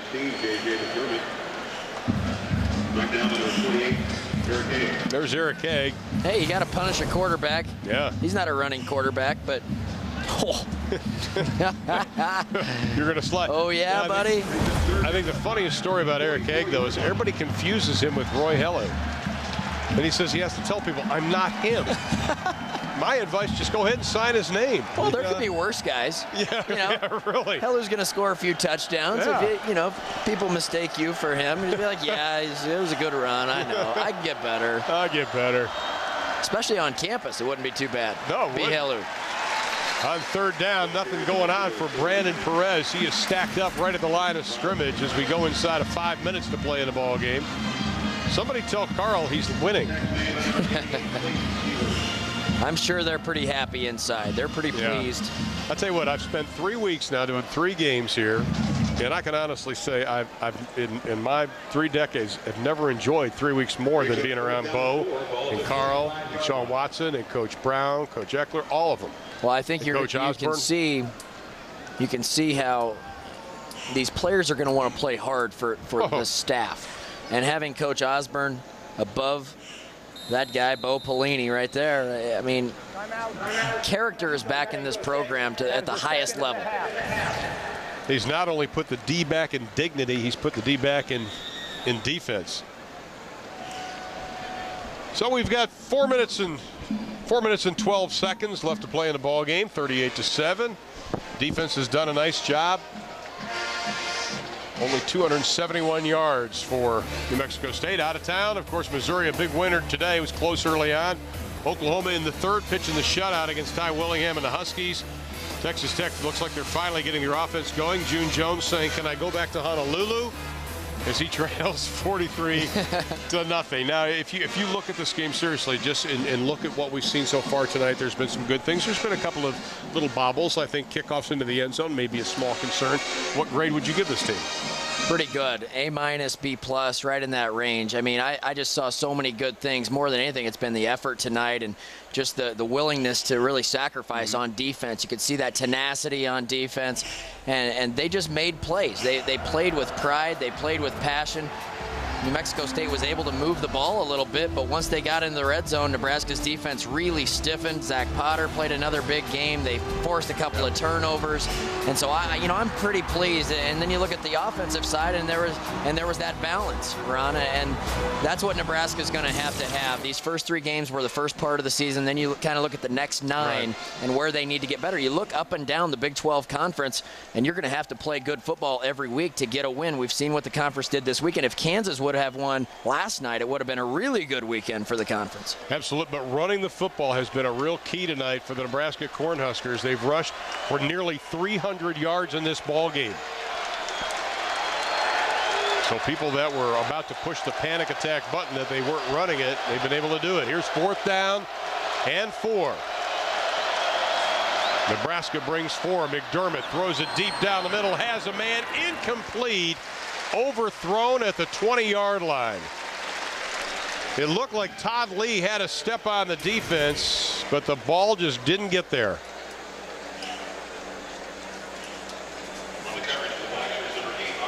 And now Zach Lee may be coming in at quarterback for the Huskers. McDermott has a man down the middle of the field. No, he's got 2 steps. Thorell was a little bit behind there. Missed him. So now Zach Lee. And Zach Lee might be the best athlete at quarterback for Nebraska. Yes. There you see San Francisco. His father, of course, longtime NFL player, Bob Lee. Sophomore, 6'2", 210 pounds. Went to San Francisco City College. First appearance in a Husker uniform. 5-yard penalty, still first down. Marcus Mendoza, number 32, also in on the backfield. Now, in the open, we talked about the running game, and it was the 3-headed monster. Here's what they've done tonight. Roy Helu, 7 carries, 32 yards. How about a 4.6 average? You look at what Marlon Lucky cracks the century mark. Joe Gans, nice job. 7.5. I'm not a mathematician, but that's pretty good average. Well, that is really impressive, and much different than what we showed at the beginning of the game. Here goes Mendoza. He's a speedster, turning it on inside the 20-yard line. Marked down at the 15, 35 yards on the carry. The longest for Mendoza, and he's pumped. Just as we're talking about the offensive line, look at this hole. And a little bounce to the outside. Receivers blocking downfield. Chris Brooks gets the block, springs Mendoza to the outside. And once these guys start to get confidence in the running game, Ron, which is really what I think this coaching staff wanted them to get this week, heading into the off week, you start to believe, hey, we can run the ball on anybody. And Marcus Mendoza, although he might be 4th string, he can get it done. Well, and the coach is telling us after the Western Michigan game, we got to get this kid in because he's one of the fastest guys we've got. They like him, the freshman out of Houston, Texas. Had an outstanding high school career, but they like that he's got another gear. We saw it there on that 35-yard pickup. Inside of 3:20 to play. Nebraska knocking on the door again. Over 550 yards offense for the Huskers tonight. Less than half that for New Mexico State. 332 yards rushing, 218 passing for Nebraska. Just a dominating performance. Very much so. This time Mendoza tries to get to the outside, cuts back. We have a penalty flag thrown right at the 15-yard line. maybe picked up 3 on the play with 2:50 to play. Holding. Offense number 89. 10-yard penalty. Repeat second down. Hunter Tifa-Tiller with the infraction. And it's also good to have that young man back, Tifa-Tiller. That gives you 3-4 solid tight end players at that position. And we know a week ago, the performance by the group of tight ends collectively was not good. Right. And so having, I think that presence of a guy that's been around the block a little bit is really he's gonna be a mentor for those younger guys. Bring some experience. Got a lot of the second teamers on the offensive line in now. Drew Young moves to the left. The pitch, Mendoza. This time, nice pursuit, and that is exactly what Joe Lee Dunn's defense is supposed to do. Let's go down to Larry on the sidelines. Well, thanks, Ron. You know, you can tell the game when it's tight and almost over because the Pelini kids jump over the fence and get on the sideline. The Gilmore daughters over there. This is a very family-oriented coaching staff. You know, Bo comes in, takes his kids in the morning to school, comes in late in the day. I shouldn't say late in the day, but certainly later in the morning. A lot of people have this impression that he's a very intense kind of guy. Certainly is on the field, but an intensely family guy as well. In fact, the people who know him well says he's one of the biggest pranksters on the staff. He owes me a box of Clark bars. That's all I know. The people at the club in Youngstown better be sending him a box of Clark bars. Pass is incomplete for Zach Lee. Wes Kamek was open out there in the flat. It looked like it was a little bit behind him, but one that Kamek maybe should have caught. We talked about their record, never losing under the lights to an unranked team. The only losses have come to ranked teams, Washington, Texas, and USC. 25-3 under the lights. Make that 26-3 now with 1:47 to play. And those are 3 pretty good teams. Yeah, it's not. And the Texas game in 02 could have gone either way for sure. Absolutely. Zach Lee off balance, throws, passes complete at the 23-yard line on 4th down and a bunch. Kamek again on the reception, and at least Zach got a pass in as New Mexico State will take over with 1:42 to play in the ball game. I want to take time to thank everybody from both New Mexico State and Nebraska, especially Keith Mann, Chris Anderson, everybody on the Nebraska coaching staff for being so gracious to us these last 3 weeks on the pay-per-view games. And look forward to coming back here in the next couple weeks, hopefully. Or at least this season. Make our jobs easy, don't they? Production crew here at Fox and everybody at the Sports Information at the University of Nebraska and New Mexico State. Tim and Tom on the truck, and everybody's been up here in the booth with us. Thank you. Really, we're just robots. I got a new spotter, though. There you go. Hate to tell my guy's been with me 15 years. He's gone, but everybody's done a great job. Thank you. We just really spew information that they give us. That's it. I mean, we're robots. Anybody could do this.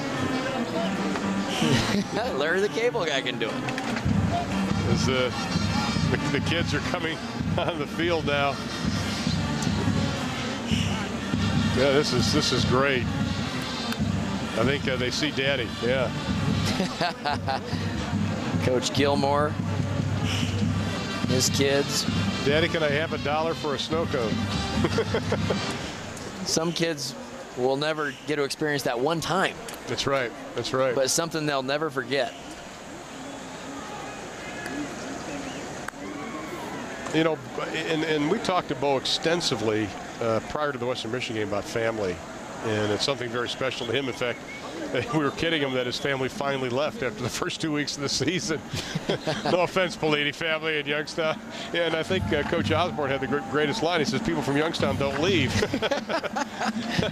But he really is that way. For those of you Nebraska fans who have never met Coach Pelini, you know, I'm kind of a cynical guy, but not with him. Handoff goes to Perez as we go inside a 1:35 to play. A lot of recruits here today. Philip Dillard's brother, I think, from Jenks High School in Tulsa, Oklahoma, had a tough loss to Tulsa Union last night. Got up at 4:30 in the morning, and his dad drove him here. Walking around, one of the many recruits that are taking a look at the Huskers now. Look at that. 1:11 to play. Huskers 38-7. Once again, next week off, and Virginia Tech comes to town. 5 straight home games to begin the season. Pass floats up in the air, caught to Fleming, and he is going to be corralled at the 20-yard line. Eric Haig brought him down. 62 yards on the pass play from McDermott to Fleming. Wow. That was a great throw and catch. And what a catch at the end of it. I mean, there's a minute to go, so whatever. You want to go deep, that's fine. But wow, fingertip catch. And he had to kind of turn it on the extra jet just to get that final yard to get underneath that. So now, the crowd is back into this ball game. They try to run the football. Perez may have gotten a yard. And we have another blown shoe on the field. I don't understand that. How do your shoes come off? That's the second time it's happened to him. Every game you see somebody lose a shoe. They got loafers on? I mean, lace them up, boys. Yeah, really. It's like helmets popping off. Put both snaps on. 25 seconds. Clock is running. 2nd down and 6. Ball's on the 16-yard line. Fans don't want the score. They're going to hand it off to Perez. He'll get down to the 10-yard line, close to the first down. Looks like it's going to be short. And Hal Mummy's going to call a timeout. Yeah, he might run one play here, maybe kick a field goal. Hal Mummy, who's one of the first assistants he hired at Iowa Wesleyan, was a guy by the name of Mike Leach, who followed him to Valdosta State, followed him to Kentucky. Mike pretty successful now. Let's take a look at the next 4 games for the Nebraska Cornhuskers. Following the off week, Virginia Tech comes to town. Frank Beamer winning today. And then Gary Pinkel in Missouri. Then you have to go October 11th to Texas Tech. And then at Iowa State, Gene Chiswick's squad, who had a tough loss today. Very important. That conference just doesn't get easy this year. It's just difficult every week. You know, you go on the road to Texas Tech, and after playing 3 straight tough games, then you go to Iowa State. And yeah, that's a game you feel like you should win, but you never know. After 3 tough games, it's kind of a trap. Yeah. It's a game that you maybe take for granted. Who knows what happens in those other 3. Then you come home for Baylor. New system, new quarterback, athletic quarterback. Big win over Washington State last night. 13 seconds left, 3rd down and a yard to go. McDermott looking, has a man. They'll throw it away. He had a man right on the goal line. That pass is intended for Todd Lee. But it looked like Kenneth Buckley was just standing on the goal line. Yeah, I think he had a man open in the end zone. Let's see what Hal Mummy's saying there to McDermott. Underneath, I think he had a man. Yeah, 81, Kenneth Buckley was wide open. Carl Pelini says this game's not over yet. I still have 8 seconds. All right. 4th down and 1 from the 11. McDermott looks, throws, passes incomplete. Oh my goodness, you've got to be kidding me. That ball was so far behind him, it was uncatchable. Oh, brother. Major Colbert is going to be called for. And you know, this is a point of contention too. They stressed. And interference. Defense number 54. Ball is played at the 2-yard line. Automatic first. As we look at, go ahead and do this, because I got to say something would happen in July at this conference. What they said is, listen, don't make a call if the game's almost over and it means absolutely nothing. And they talked about it. These officials, I sat with these guys and they said, don't make that call. It means nothing. So Nebraska will take a timeout here to make sure and get their defense set. And Bo wants to have a little bit of a discussion with that official. I mean, I've got my notes in my briefcase on that, and I went up to the NFL guy and said, are you sure? He goes, absolutely. He was heading this seminar. He said, you know, don't make a call if it means nothing to the outcome of the ball game and you have 5 seconds left. Why call that play? It's, you know, if you're a defense that's played your heart out and the only 7 points that New Mexico State has comes on a fumble return down to the 2-yard line. Yeah. Otherwise, it's probably a shutout. And now you're thinking about giving up another one with 2 seconds to go on a meaningless snap. I mean, my goodness. They're going to play. I don't know if New Mexico State will score on this play, but I'll guarantee you Bo Pelini was in that huddle getting his guys jacked. Yeah. Well, they got first and goal from the 2. This will be the final play of the ball game. From the shotgun for McDermott.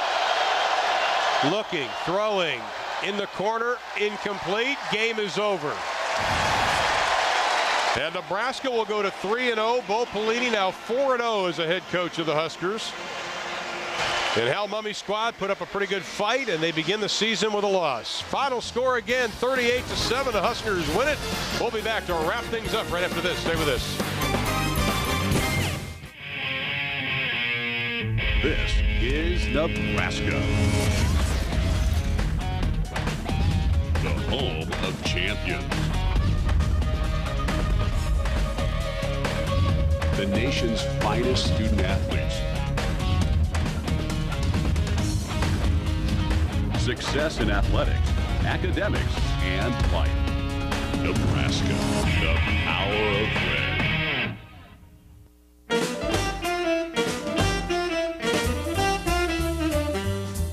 The International Quilt Studies Center and Museum weaves together history and artistry. With thousands of quilts from dozens of countries, the Quilt Center houses the finest public collection in the world. World-class collections. That's the power of red.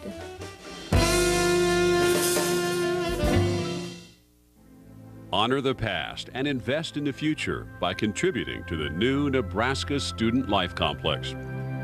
Located on the west side of Memorial Stadium, the Student Life Complex will nearly triple the size of Nebraska's Hewitt Center for Student Athletes, providing current and future Huskers more space, resources, and technology to continue Nebraska's rich academic tradition. For more information, go to huskers.com. What? And welcome back to Memorial Stadium. The Huskers over the Aggies 38-7. Joining me now is Bo Pelini and family. A renewed effort to run the ball tonight, it appeared. Yeah, you know, we came out, we said we wanted to make a statement with our physicality. That's where we thought we could make the difference in this football game, and I think we did that. And you know, they play a finesse style of ball, and we weren't sure where they were going to line up, so we tried to keep it simple and get after them. Defensively, this team continues to show more and more confidence. Do you see that out there? Yeah, I think we did some good things, and but there's still a lot to improve upon. But I like the effort. I like the effort, and I like the attitude. And if we keep going down that road, we'll just keep getting better. Well, thanks for joining us. Thank you. Appreciate it. All right, Larry, good job tonight. Let's take a look at the final numbers in 553. That's kind of Nebraska of old, isn't it? 553, over 300 yards rushing. And the other thing was play selection. 44 rushing attempts, 24 passes. You know, they really put an emphasis on it during the week. The players came out and they executed. And Bo Pelini said it this week before the game. He said, when we execute, we're pretty good.